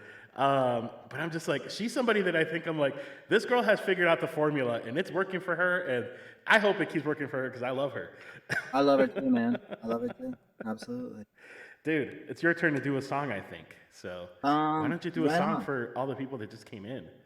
Okay, let's see here. What should we do? Okay, in the spirit of that artist that won't mention their name and how Okay. they just released a song, this is a song that I just released about I was hoping you would do your new song, but 3 weeks ago. Yeah, and it's called "I Can't Stop," and it's based off of the whole idea that you know, it's a pursuit. It's something that is consistent, and it's something that's ever changing, and the further you go, sometimes the less people you're going to have to go with, but that just makes you appreciate the ones you have around you that much more. So this song's called I Can't Stop. yeah. I keep going off the deep end. I keep having the same dream where I'm drowning in my best friend while his hand is out of reach. So I reach for medication, whatever gets me through the night. Feels like the demons that are chasing me have been calling from inside. Wake up, tears on my bed sheets. Lost sleep, thinking it's the way I am. I hate living like an outlaw, but I can't stop. Wake up, tears on my bed sheets. Lost sleep, thinking it's the way I am. I hate living like an outlaw. I can't stop. Things keep going out of focus. Don't know how to bring them back. All I'm searching for is clarity, but I did too many drugs for that. Baby, even when I'm sober, somehow that just makes it worse. I wouldn't ask to see the future, 'cause every wish comes with a curse. I'm praying on the side of the street. I'm still waiting for the signs to mean something. I want someone to notice how bad I hurt, but there's too many people hurting. Wake up, tears on my bed sheet. Lost sleep, thinking it's the way I am. I hate living like an outlaw. I can't stop. Wake up, tears on my bed sheets. Lost sleep, thinking it's the way I am. I hate living like an outlaw. I can't stop. Dude. Thank you so much, man. Yeah, Yeah, bro. dude, I love that song, and it's Thank what's you, funny is man. like I remember like I had heard that song already because you would use that song sometimes like on videos and stuff, and then Oh, yes, I did. what's funny is like so when I first when I first started following it, I was like, this dude has some good songs. I tried finding this song on Spotify, and then that's when I was like, man, this sucker has not released this song. Why hasn't he released it? And then you eventually did. Yeah. 3 weeks, like you said, I think 3 weeks ago. So that's but it's a good one. Dude, Thank I you, want to bro. know one thing Yeah. about this Yes. song. So you made like a promotional video and some photos, like on the beach, like Oh, the where did you get beach. the idea of like the mattress and all that stuff, like on the beach, like again, you're trying to get with like the fitted sheet I corporation, don't write all my was that songs a part of it? about Bed Bath and Beyond, but what's really funny is when we bought a fitted sheet for that shoot, I was like, "Oh God, it's coming full circle to haunt me. Here we come." Sometimes you Um, just gotta go with the theme and just just go for it. yeah, what's funny is, ironically, I looked at it, because Fitted Sheet was on the other EP, and I was like, well, this song, because the way I looked at it was, I have, my next EP that comes out, I wanted people to see a different side of me. The other songs, the other EP, Love in a Verse, came out, and I wanted people to see that, like emotional side, the deeper side, the ethereal side, the soundscape side. But at the same time, I was like, yeah, I have a lot more to give. So when I wrote I Can't Stop, and really one of the things was I when I would play shows, I was just like, man, I want people to move with me, like, cause I'm moving regardless. So I want people to move with me so I don't look so crazy. And it kind of came down to this place where I was like, the first line it was actually based off a real dream. I keep Mm, going off the deep end. I keep having the same dream where I'm drowning with my best friend while his hand is out of reach. I played that to one of my best friends, and nice. he literally just goes. After I played that, I was like, I was just, and he's an awesome, phenomenal producer, Hmm. artist. He goes back. He goes, fuck. Was that about me? Did you really? Is that real? And I go, yeah, yeah, it's real. But let's get to the second chorus. Like just skip Right. right past that. Because it's a real dream, and but Yeah. at the same time, I wanted people to get a faster side of me, to get a more moving side, like movement side, like physical movement. But at the same time, I just wanted this feeling of like like shit, we're in this together, and you guys, Hmm. you're Hmm. a part of this journey with me, and I'm so appreciative of that. So we can't stop together. And yeah, so where did the bed come from? Well, so so my first EP, or my first single that came out, was called Transatlantic Fight, and I shot that on the coast, where the ocean was in the back, and and I'm a big ocean advocate, I'm a big proponent of ocean conservation. I work for a nonprofit, doing a lot of ocean conservation You do. related things. We need we Ocean is the need we need to biggest. talk about that off stream because that's one of my Absolutely. passions. I actually Uh, this year I did a fundraiser for an ocean conservation oh, it's organization. amazing. So yeah, let's talk about that off stream. I don't want to take us Yeah. Oh, too dude. far off. Oh no, absolutely. But where did the bed come from?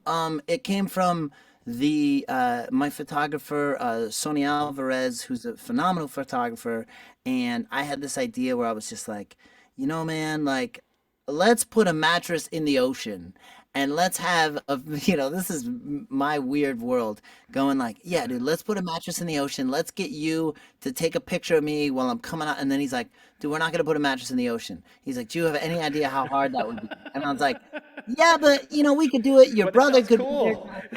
And he's just like, dude, and for me, I'm like, get the shot, get the shot. I don't care if there's a shark Yeah. there. We're gonna get the shot, and they'd be like, yeah, this was Dave before the shark came. But Right? then he Most was humorous like, song. yeah, exactly. And but then he was like, dude, how about we get you coming out of the water? I was like, yeah, that's great. Like the ocean is crashing. Like, cool, let's do that. And we tried that shoot.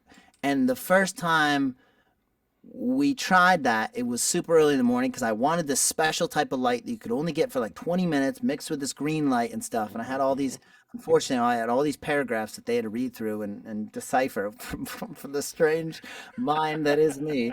And so luckily Sonny and I have worked together a number of times, so he knows what he's getting in terms of that stuff. But at the same time, I was just like, I was like, like, well, maybe that's okay. Oh, I remember. So then the first shoot we did, the wave hit his camera and boom, lights out. That's it for that camera. That's it for the shoot. Ah, That's it. oh, Next. So then we went back to the drawing board, and he said, dude, let's get a mattress, like you said, but let's put it on the side of the beach, like you're waking up out of a dream in a place you don't understand. And I said, perfect. yeah. That's what it's representative of. That does sound very dream. Like it sounds very Yeah. dream-like, right? Yeah. Like you're just like Totally. waking up. Yeah, I was just really curious when I saw I saw what you did there. I was like, man, that's so cool. Like, yeah. And then there was like, dude, a mattress in the ocean? Like what's happening? What is Dave up to? But dude, Uh-huh. I absolutely love that. Thank Um, you. Dude, thank you. I really really love that a lot. Yeah, and it's funny you mentioned about your. I'm gonna up next. I'm gonna do a song that's not in the EP that I really like playing a lot. It's called Yeah. "Fly Away," and it's I guess kind of on theme. So I'm just bouncing off what you're doing at this point. Right But on. Yeah. it's Totally. it's about not giving up on those dreams that we have. This is more like like hopes and dream type of thing. But Right. it's a. Originally really wanted this song in the EP, but it didn't feel like it fit because I was definitely going more for like the emotion. Like the theme of my album is really just like feeling. There's two songs that have the words "hopeless" and "useless" in it, which I realized much like later. I was like, oh man, I'd like have this in two songs. Like there's definitely something here. But it's more about finding inner peace, and this song just it didn't feel like it. It didn't feel like it was a part of it didn't feel like it was meant to be, but I'm definitely saving it for a future release because the way my mind operates is I'm always like, all right, cool, I'm done with one thing. What am I gonna do next? So Yeah. That's. I'm already thinking of like EP number two. Oh, dude. Yeah. 100%. And that'll always be like that. When the EP came out, I was Hmm. like, okay, like literally the day of, Right? I was just like, okay, great. What's What's the next next? single?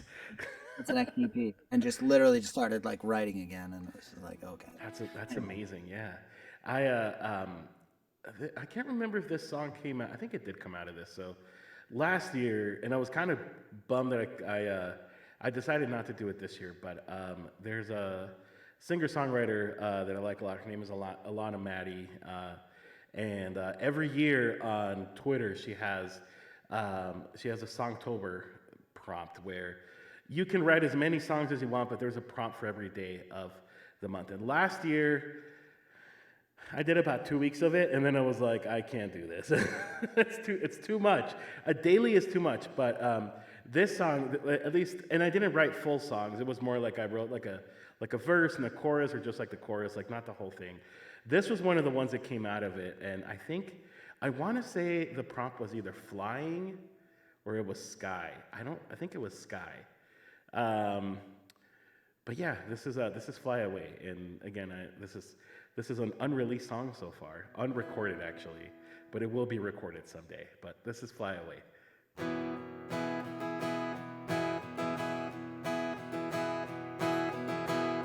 And I used to dream big, And I used to dream wild, but did that ever stop me? I guess not. And I don't wanna move on, and I don't wanna grow up. Your hopes and your dreams make you who you are. And I want to fly away and never think twice. And I want to fly away in the sky and reach for the stars. 'Cause dreams are what makes us who we are, and dreams are what fuel our lives. And don't stop, keep going, don't give up. Your dreams are what makes you who you're meant to be. And now that I'm a man, I dream of what's next, and where will I go from here? There's a mystery to solve and a story untold, because once you stop dreaming, you grow old. At least that's what they say, and I don't know who they are. Instead, I'll just close my eyes, and I want to fly away and never think twice.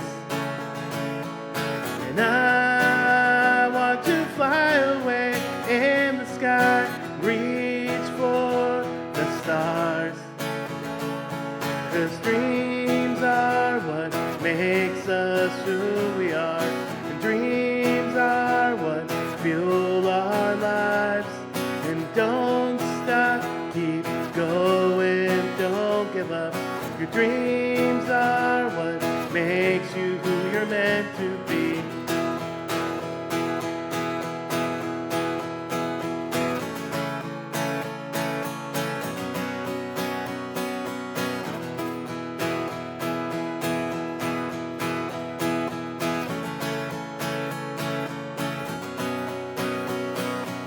And I want to fly away and never think twice. And I want to fly away in the sky and reach for the stars. 'Cause dreams are what makes us who we are, and dreams are what fuel our lives. And don't stop, keep going, don't give up. Your dreams are what makes you who you're meant to be. That is Fly Away. Thank you, everybody. There's a ton of Dude, like yeah, emails let's and go. claps and stuff. But yeah, it's like I said, it's a I don't know. I'm like I said, I'm envisioning what the next album is going to look like, and Yeah. I really want to touch more on the idea of, I don't know, like so I feel like our generation was raised, with this idea of like you have to do certain things, and like the white picket fence and all that stuff, and I think at least from my own journey, like I have found a lot that's not necessarily always the case, and it's not the case for everyone. And so I really want to touch on that. And also vibing, good night. Island Vibing is going to bed.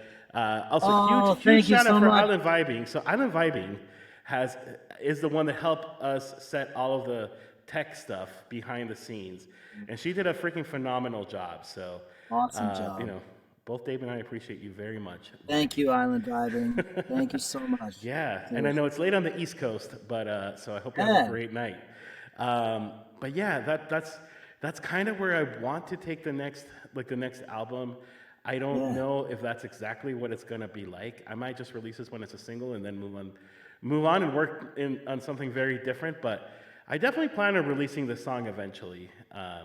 Yeah, dude. Yeah, Absolutely. I honestly like I love that like dreams are what make us who we are. Like that's just yeah. I yeah. love that. And Thank you. that's so that it's always the stuff that's like the most simple and just the most it just sticks with you, you know? It's just like it's I love that, man. Like, yeah, dreams are what make us who we are. Yeah. That's Yeah. Thank you. that's so real. I love that. Thank you, thank you.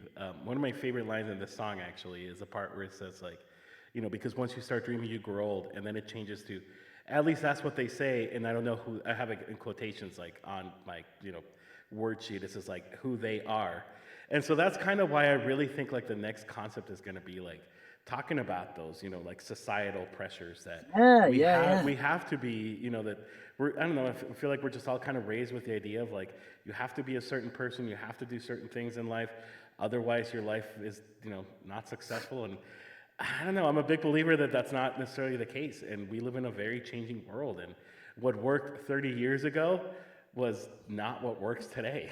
Oh my God. Totally. Totally. Totally. Totally. Yeah. Yeah. I tot I completely agree with that, man. It's especially, right now and especially in the next 10 to 15 to 20 years, Hmm. things are changing Yep. so fast Yep. that we're just like, you know, we're uh, we're we're we're we're figuring it out so much as we go along. Hmm. And that's why I think the biggest thing is just have trust in ourselves and belief in what we're doing, Hmm. you know?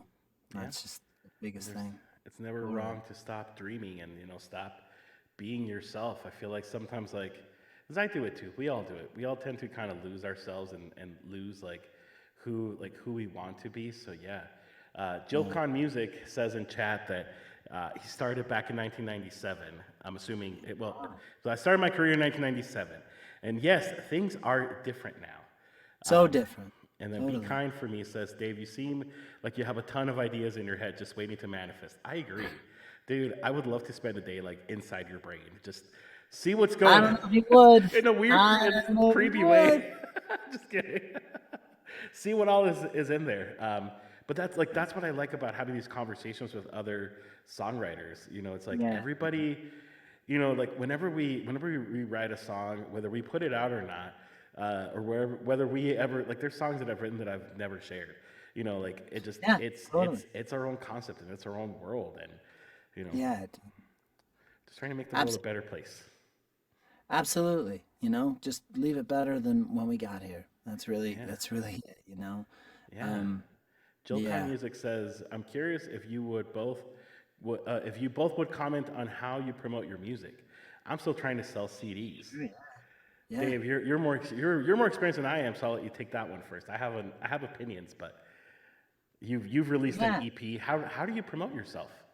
Well, I actually I did. There's an album that came out about 8 years ago, but it was just under a different. Let's call it a different lens. Hmm. It was songs I believed in. It was but um, it was it I think it was early in my writing stage that I just wanted to perform more than anything else. So I would let like certain lyrics just kind of like, yeah, okay, yeah, okay, cool. Like, let's go Hmm. perform. Like, let's go do that. Yeah. Now I'm much more like, I really want to know and understand where something came from, why I'm saying it, all of those sort of things. And that a lot of that goes into, people I write with and people I work with. But Hmm. also, it's that feeling of like, so, I came out with that album and that was CD and that was digital distribution. Hmm. Um, but I didn't really promote it that much and everything else. With all of these, with the last EP and the singles before that, primarily, I've done my promotions through Instagram, a little bit through Facebook, obviously live, in person and stuff. Um, and I would say mostly like social media platforms, TikTok. I've been doing a lot more of that. Hmm. Hmm. YouTube, I do that too. And like, um, what I'd really like to do, is I just wanted to give people a feeling of what they would be getting when they came to shows, or if I Hmm. met them in person, just like how I would be, like Yeah. I didn't want to give somebody a false narrative of like, like, hey guys, what's going on? Like, I'm Dave Sorrendino, and like I write some songs, and like the songs, I don't know, it's about a girl, like whatever. It's like, no, like I don't like that guy, like absolutely not, you Right. know. And I mean, I don't like that guy personally, and at the same time, like, what do you get from that? Like, what do you really, how do you, what do you have to hold on to from any of that sort of experience? So I wanted to give people a real of experience, or as real of experience as possible. And if you notice, I don't know if you've seen, but and when my first single came out, Hmm.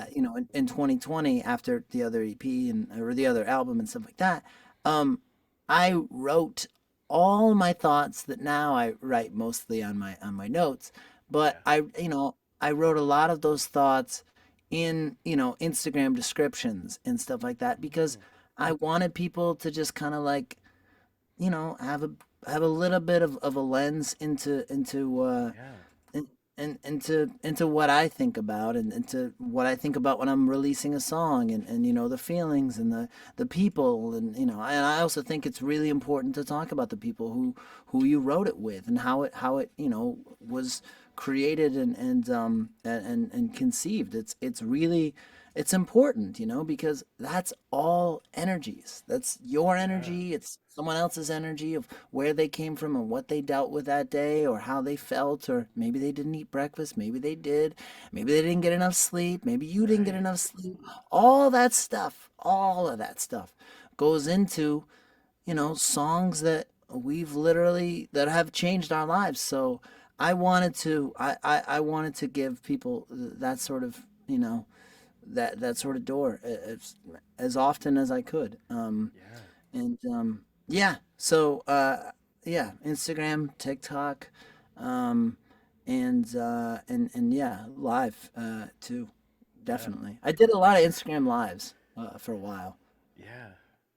That's so that's very similar to my answer as well. Yeah, right on. Also, Jason Vilches, who's also on TikTok, who I know from TikTok as well, is in the chat right now, and he's an Let's awesome go. dude What's up, as well. Jason?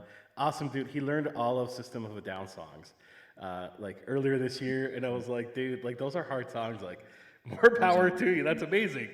But yeah, that's pretty similar, I think, to my answer too. Like you know, I, because I mean, I'm an, I really didn't start pursuing music until the pandemic. Like, I had done a few open mics and I'd done, a few gigs, and that was kind of my plan. And then the pandemic happened, and so I've really had to learn to, adapt to social media. And I mean, again, I have a background in marketing. Like, I minored in marketing in college, and I worked for marketing agencies. Like, yeah. and Vibey made a comment earlier about when she used to do podcasts, and she felt like an oil snake salesman. I'm like, that's exactly how I felt working in marketing.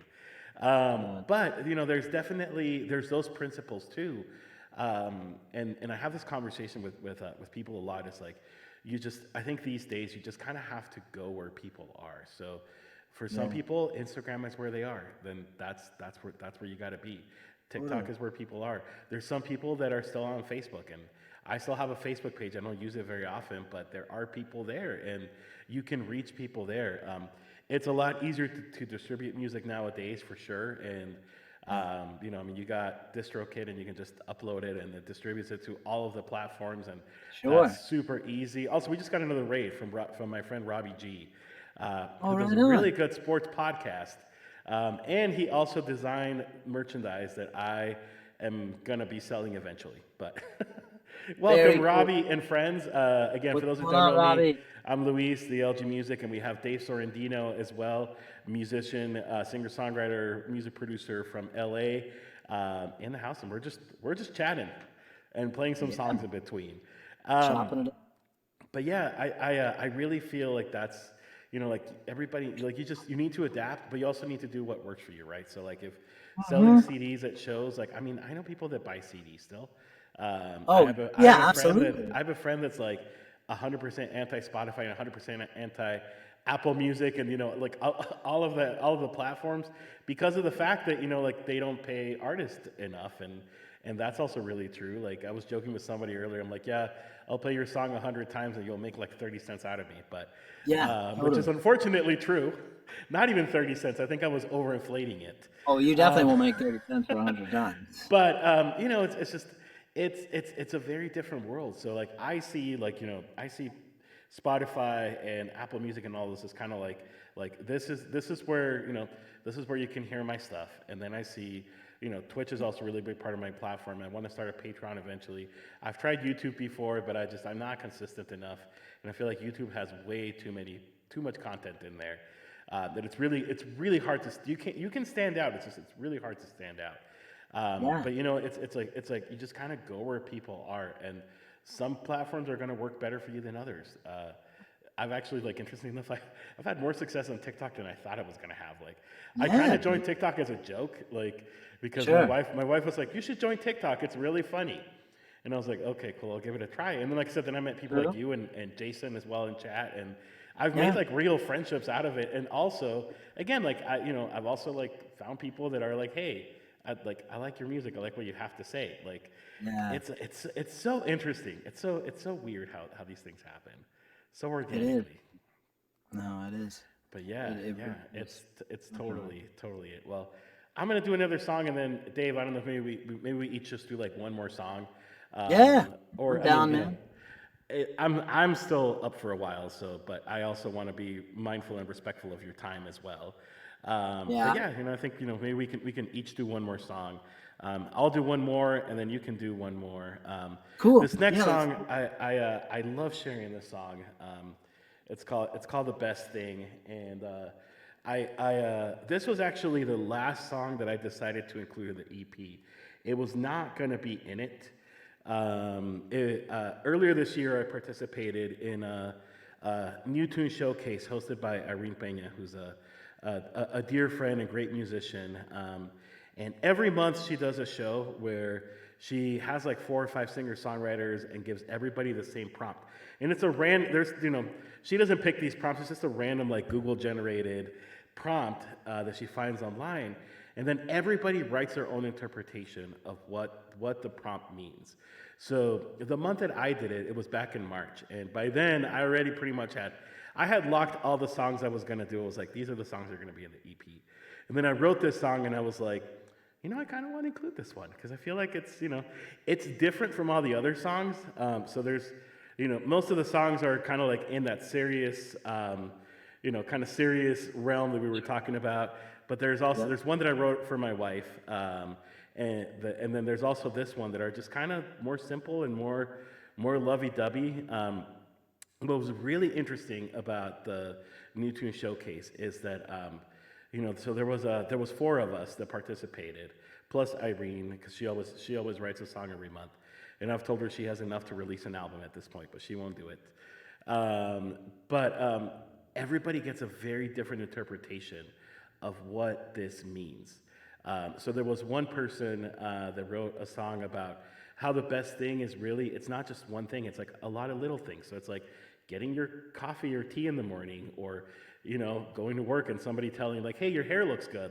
Just all of these little things that we find in life are all the best thing. There was another one was actually a couple called Justin and Evelyn that are sweet people. I got to meet them back in May. Super nice people, and they're in love, right? They're a couple, and Sure. so they Yeah. they wrote a song about finding each other, and it's a really beautiful song. And then I wrote a song, a fictional story. I guess it's kind of sort of based on my parents a little bit, but not really. It's also based on the Notebook, the movie, a little bit. But Right on. it's about a story throughout their lifetime, right? So we have the first verse where the moment they meet, the second verse where they're really their relationship is struggling, and then the last verse when they're old and they Yeah. realize that everything that they struggled with was worth it. So here's the best Yeah. thing. And again, I'm really excited that I decided to include this one in the album because it was a last minute thing. I was like, I want to put this one. It's a nice little break in between tugging at people's heartstrings and emotions and making people confront their trauma. And then there's this lovey-dovey song in the middle. So That's what the best thing is about.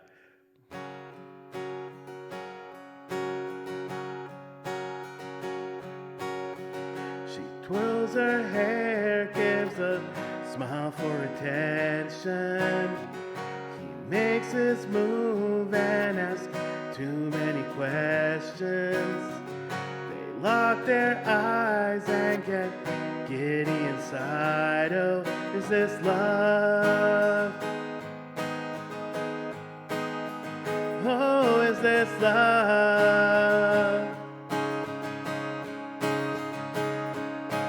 20 years go by and life's getting harder. She gets up and starts to cry, 'cause he's not the same man that she smiled at a bar. And he questions himself where he went wrong. Oh, was this love? Oh, was this love? It's the best thing that ever happened. Love story you've heard before. When the bells ring, you look back and remember, is this love? Oh, is this love?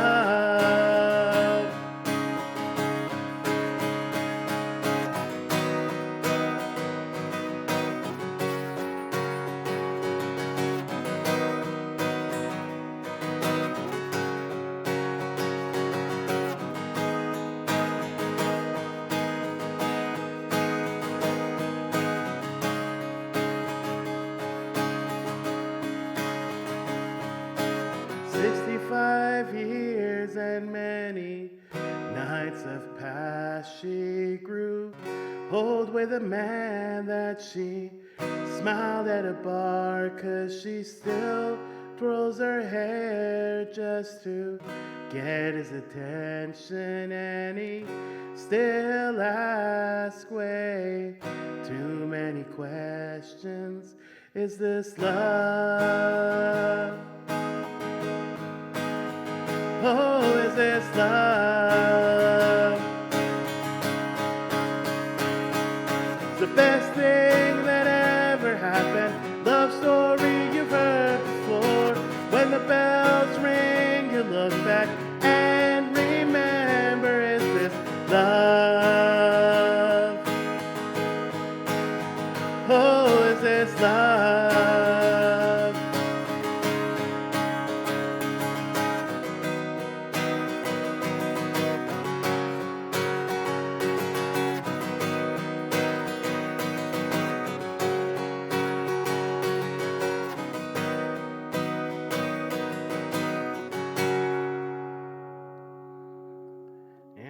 That's the best thing.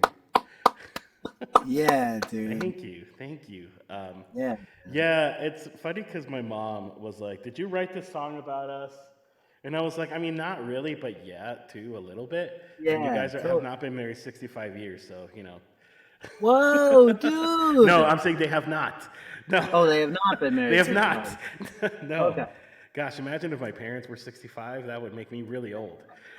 Well, I was for a second. I was like, wait, what? Wait, Right? okay. You're like Yeah, doing the that's math. You're right. like, hold on, wait. Wait a minute. But they have been married 38 years, which is a long time, honestly. That's And amazing. they've been together. My parents dated for like 8 years on and off before getting married. So, Oh like, they've wow. been together like the majority of their life. And so, you know, whenever I think of, and, you know, I mean, because you notice things obviously when you're growing up, right? You know, like I know Oh, my parents have totally. had their struggles, and even though they don't talk about Yeah, it, like absolutely. you see those things, and so you know, like that's when I think that's what I think a lot is like, you know, like I mean, marriage and relationships in general, like not even marriage, just relationships in general of any kind. Of course, here's talking about romantic, but I mean, they take work, and you're gonna have good and bad times. You're gonna have times when you fight with your friends, and they can be your best friends, but you still argue with them and don't agree with them on things, and so. Yeah, I decided to go, like I said, the fictional story route because I just thought, you know, like, hey, I'm not writing about anybody specific, but this could be my parents. Absolutely, bro. Absolutely. Yeah. Also, Be Kind, thank you so much for gifting a subscription to Pinball Sorcerer. Really appreciate it. And Pinball, Oh, welcome in. dude. Pinball is a great friend as well from Seattle who just had a very interesting Halloween costume the other day. And it was super fun. It was super fun to watch him. Whoa. Right Yeah, on. yeah.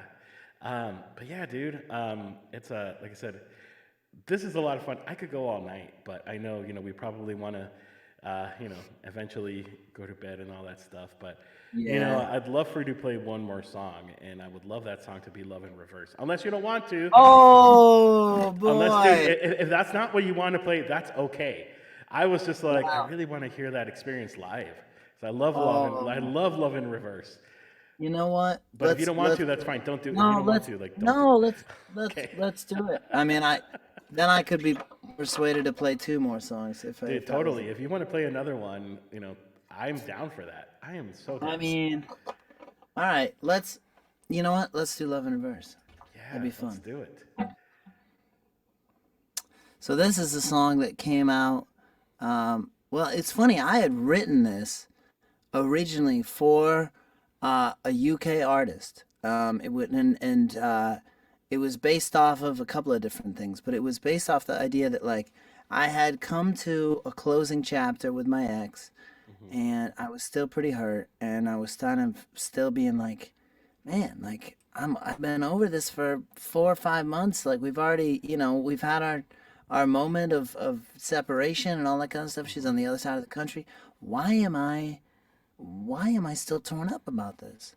And I think it was really interesting because at that time I was like, all right, well, it doesn't matter, I still got that hanging in the back of my head, but Yeah. I gotta write for this big, I gotta write for this UK artist. I gotta make her show that I have the right stuff and blah blah blah, all that kind of stuff. And I didn't have any ideas because my heart was like still tied up into that, into the whole Hmm. getting over your ex and trying to figure out who you are and all that kind of thing, and who you are without them.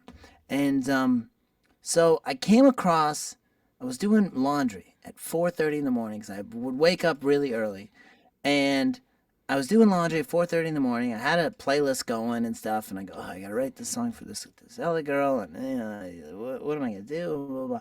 And I wasn't bummed about it. I was actually really excited, but I was like, what the Yeah. hell am I gonna do?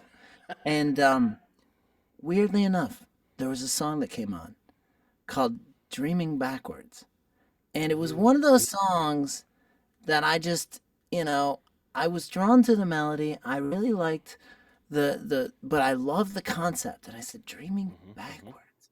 What does that mean?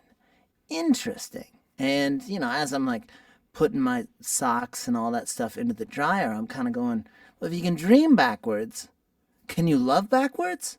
Can you can you do that? Ah. Because maybe instead of thinking of like, falling in love with somebody, maybe Yeah. you are evolving yourself. And then I also was like, oh well, if you flip love around, it begins the word evolution. So I was like, oh, that's a fun thing. But Oh then I never yes. used, yeah, and I never used that. But then I was kind of, but I really liked that idea.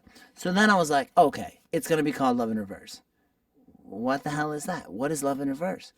So I did, my research. I looked through ideas and I started to deconstruct and write and overwrite. Hmm. And I was like, what fits? What's real? What's real? What's real? And I sat down at the piano and I said, the way it starts has to be the way it ends, Hmm. but in the middle, there has to be that understanding of like, you know, there has to be that feeling of stuff being pulled apart. Okay. And how is that representative of, what's going to be pulled apart? Obviously, it's a relationship and people and stuff like that. So I had written it, and I felt really good about it and clean about it. And then one of my really good friends, who's an artist songwriter, heard it, and he said, "I want to be a part of that, but you don't have it quite right yet." And I said, okay. And he didn't say it in that way. He just said like, in his very, cool way. I was just like, oh yeah, got it. Wait, what? But it didn't matter. We were on to the next thing and we were figuring it out. And he was like, dude, he's like, it's gotta be like, like da da da da da da da da da da, or da da da da da, da da da, and I was like, what if we still kept in the minor thing? It's like da da da da da da da da da da, oh da da da da da da da da. Da da da da da da da da, and he was like, "Yeah, maybe." So then we kind of were just playing with it, and we're like, you know, and we literally took like 6 or 7 hours walking around, figuring out what the hell is it gonna be. And then we had one of us came across, started off in heaven, and then I was kind of like, oh, okay, yeah. I think it was Johnny who came up with that, and then I was like, something was it worth, came crashing into earth. That's it. Walk down, walk down, walk down. That feels right. And then and then for that we just kind of played through it. So anyway, this song's called Love in Reverse. Breathe you out while I let you in, keeping every word you say to me. No, I deserve it. Shut me out and push me down. You were in a different story, I was still around. Yeah, I stuck around. But I saw through you when I didn't want to. Show me love that hurts like hell. I'll keep you warm for someone else. We started off in heaven, came crashing into earth, but maybe we had love in reverse. Yeah, maybe we had love in reverse. I lit your fire, held you close. We were dancing in the flame when it turned to smoke. What a fatal attraction. I couldn't help but let it burn. Why the hell is it the pain that gets my heart to learn? But we let it happen. When I saw through you, but I didn't want to. Show me love that hurts like hell. I'll keep you warm for someone else. 'Cause we started off in heaven, came crashing into earth, but maybe we had love in reverse. Yeah. Maybe we had love in reverse. But what if I need you? And I'm better on my own, but I still breathe you. Yeah, I've been dying to let you go. What if I just need myself right now? 'Cause even when I had you, still felt alone. Why do I keep asking what could happen? Even when I know. Show me love that hurts like hell.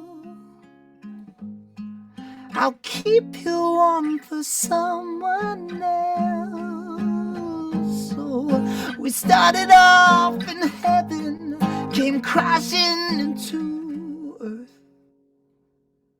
but maybe we had love in reverse. Maybe we had love in reverse.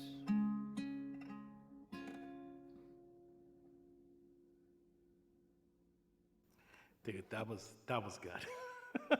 Oh, thank you, bro. You had lots of lighters and stuff in chat going on at the same time, and Oh, dude, right that was on. good. That was good. For those that haven't heard the recorded version of the EP, this is actually a duet, It is. and Yeah, that's true. it's good. It's a good one. Thank you, bro. Yeah, Charity Vance sang she put her magic on it, and what was really cool was I had already written a verse for her, And the awesome thing when we worked on it together, oh, Jill Cohn is asking where Oh, can we where find can it? we find It's it? it's on Spotify. Just search Dave Sorrendino and you'll see me. Am I upside down in the chair? Well, the world is upside down, but I'm right side up. No, I am upside down in the chair.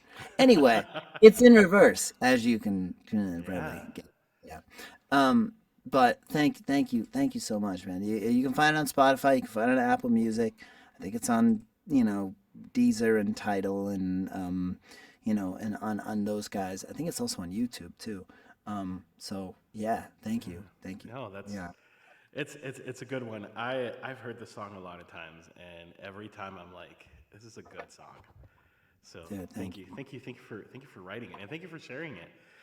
Yeah. I think there's definitely you can hear like some of the vulnerability, and it's man, it's a good one. Definitely tugs down your heart.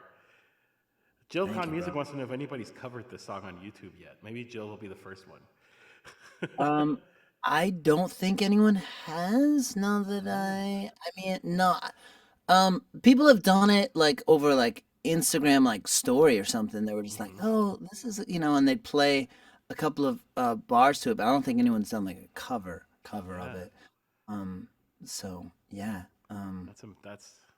That's Feel always really free. cool. It was always really cool when people like cover your songs. Like I remember the first time Oh my God, it's somebody a covered Waves, and hearing like it was actually Carly Sings who was here earlier. mm, She covered it, and the first time she did it, I was like, is this happening? Like somebody else mm. is singing my song, and it's like it's such a cool feeling, and Yeah, it's dude. humbling. It really is because you're like, wow, somebody else liked this and is like playing it, and it's weird, but it's also like really cool. Yeah, totally. Oh, dude, that's a huge compliment. Hmm. Huge compliment when someone plays your song. Like that's just like wow. Like Yeah, because it's more than just like sitting down and just going like, oh, I heard it. Okay, I'll play it. It's like, okay, right. what was the word? What was that chord? How did they Yeah, do that? What is that? Like that's so yeah. cool. Well, and It's, sometimes people, I mean, one of the things that I love when people cover songs is they'll mhm. make their own interpretation of the song, right? So, they might add to it. They might add something different that maybe like you're like, oh, I should have done that, but this sounds really great. Oh, dude, absolutely, absolutely. No, yeah, it's such a Yeah, like I said, it's an honor. It really is. yeah. Totally. No, it really is. It's awesome. Well, you had another one you were gonna do, so I really want you to close Oh, us should up. I do it? Yeah, I mean, if you want to, Okay. do another one. I'm sure people want to hear it. Uh, All right. Yeah. people All hear right. me enough here, so you know. Well, yeah, I'll do it. It's a brand new song. It hasn't been released yet. Ooh, It's fun. called Stranger. I don't want to say like, oh, it's close to Halloween, so it's a little spook. It came a little bit, but it also came from a place that like, honest, if you believe it or not, it came from a real place of love, and it was love for a person, but then it was also it was trying to figure out like what I was saying to myself in my dreams. I was trying to figure out, was it a subconscious? Was it myself? And Mm. obviously, I'm sure your wife understands this because she's a therapist. It's like we experience things in our dreams that maybe we can't face right away, Oh or yeah. maybe it's something the cool thing about our dreams, or can be frightening, is every little thing in our dreams is on purpose. And that was enough for me to go, oh, I need to write a song called Stranger in My Dreams. Ooh. So that's what Dreams this are is about. always so interesting, because it's like so I read somewhere. This is like maybe getting off tangent, but I read somewhere that like when you dream, like your brain cannot make up people. Like it like you can't like your brain doesn't invent new people in your head. So sometimes whenever you dream and you see a person, even if the person in your dream is not acting like the person that you know in real life, Yep, like that's just your brain making an interpretation of like an emotion or something and 100%. putting a face to it. It's really trippy, like the things that your brain can do. Oh yeah, dude. Oh, it's It's amazing, and I just wanted to better understand what I was telling myself, Hmm. um, and I guess I kind of spent time just trying to really listen and just trying to go like, okay, well, we'll hear him out. Let's hear him out. Like, let's see what he has to say. So, Whatever Dream Dave has to say. yeah, Well, let's see hey, what. brand new song, so that's exciting that you're doing it here. Yeah, I'm gonna play this tomorrow night at a show I have in Hollywood, but I'm really excited to play it right now. It's Nice. called "Stranger in My Dreams," and I hope you like it.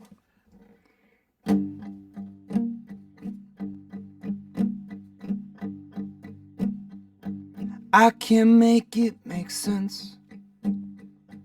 Every thought's a split, and I can follow them all down. But I like having friends. My material self is a threat to my health. Even when I'm asleep, drawing parallels to the stranger in my dreams. Lately he keeps me company, body and soul. You can't have both. No, I'm not crazy. I don't see ghosts, but the stranger in my dreams, and he looks just like me. Think I poisoned the well. How can I ask for help? But if I'm going down, I'm not taking anyone else. But this stranger in my dream, lately keeps me company, body and soul. You can't have both. No, I'm not crazy. I don't see ghosts. Just a stranger in my dreams, and he looks just like me.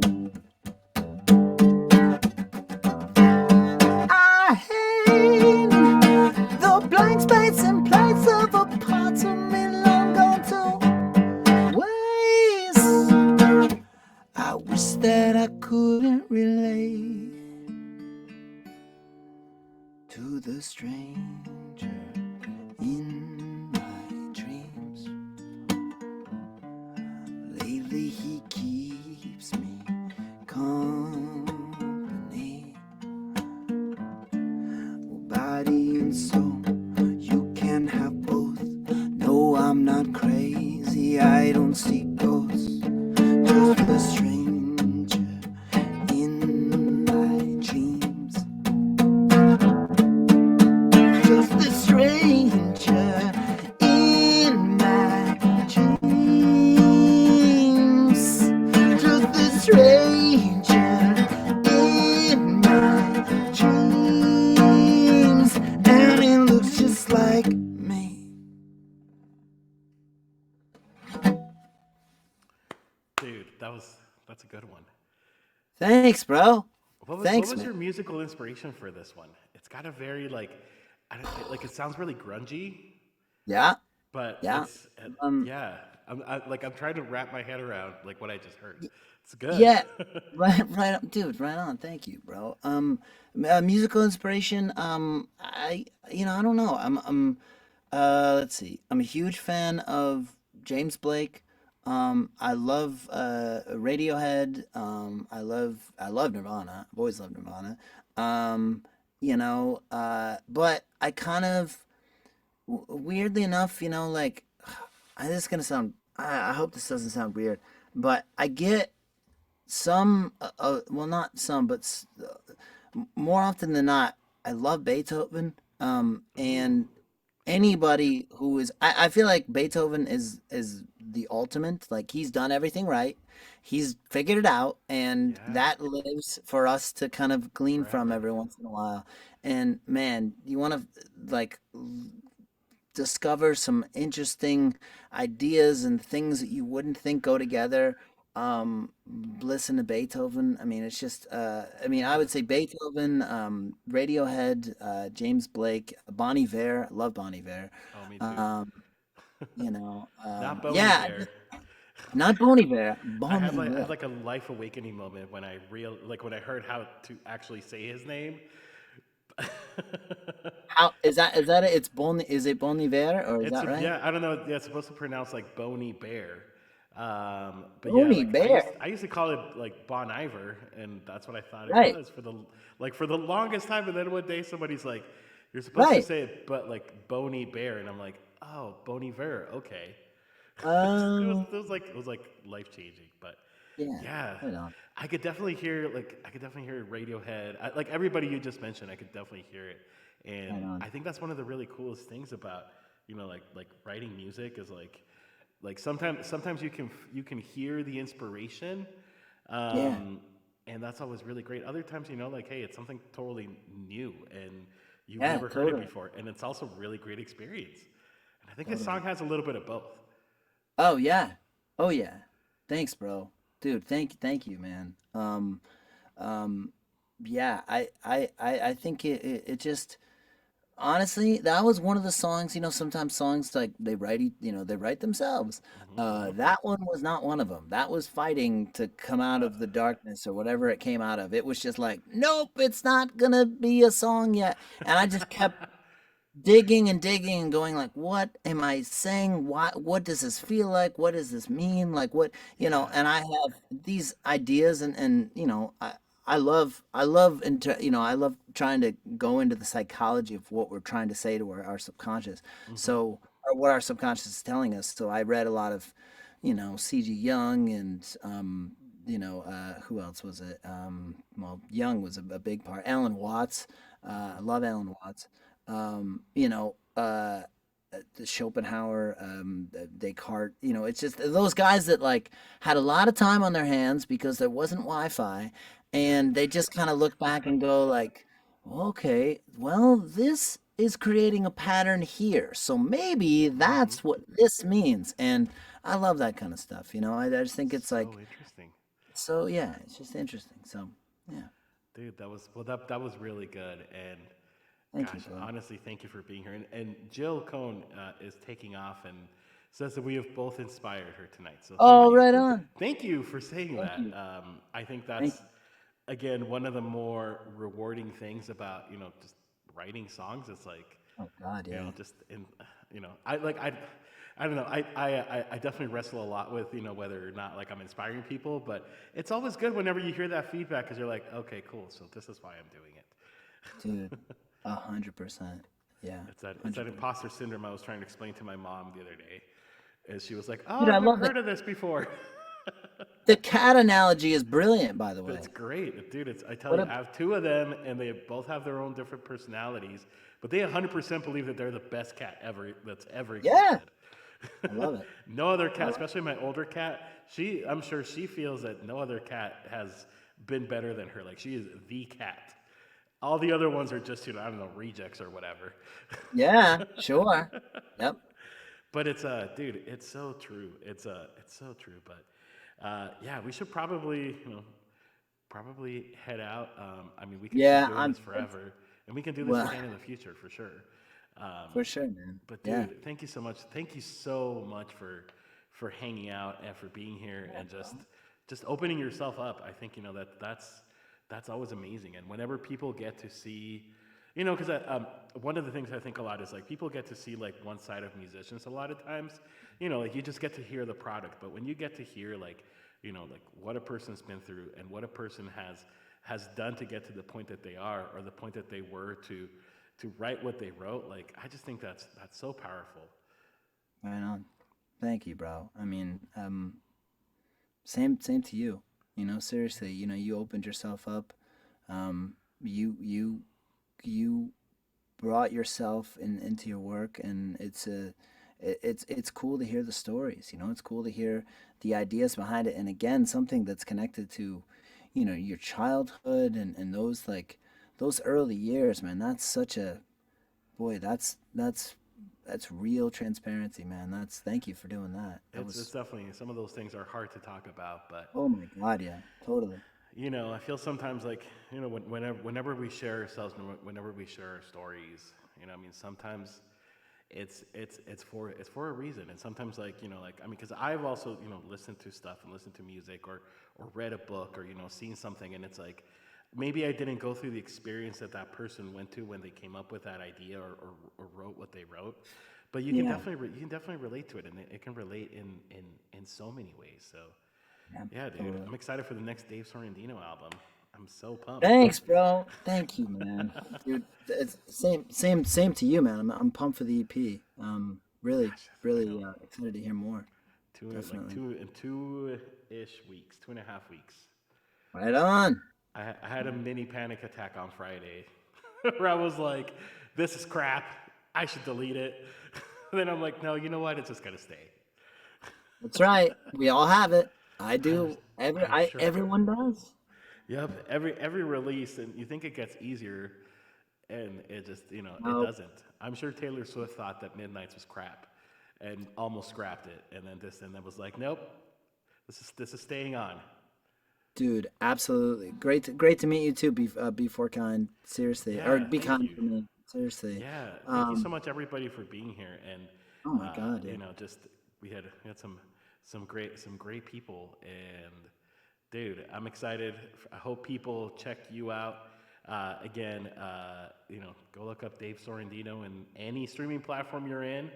And yeah, support artists. I think that's what this is all about. That's important. It's just to support people. That's what we're here for. Yeah, That's what we're here for. cool. Well, we usually end the stream with going to rate somebody else. So I'm gonna start that real quick. Right on. While I do that, do you have any parting words? I would just say, one of the things that I've been that's just kind of reverberating a lot lately is you know, the feeling that there's a consistent narrative that you're feeling like you're not doing something enough, or you might not be enough of an artist, or enough of a musician, or enough of a songwriter, or you have to have 1,000 hours and all this other stuff.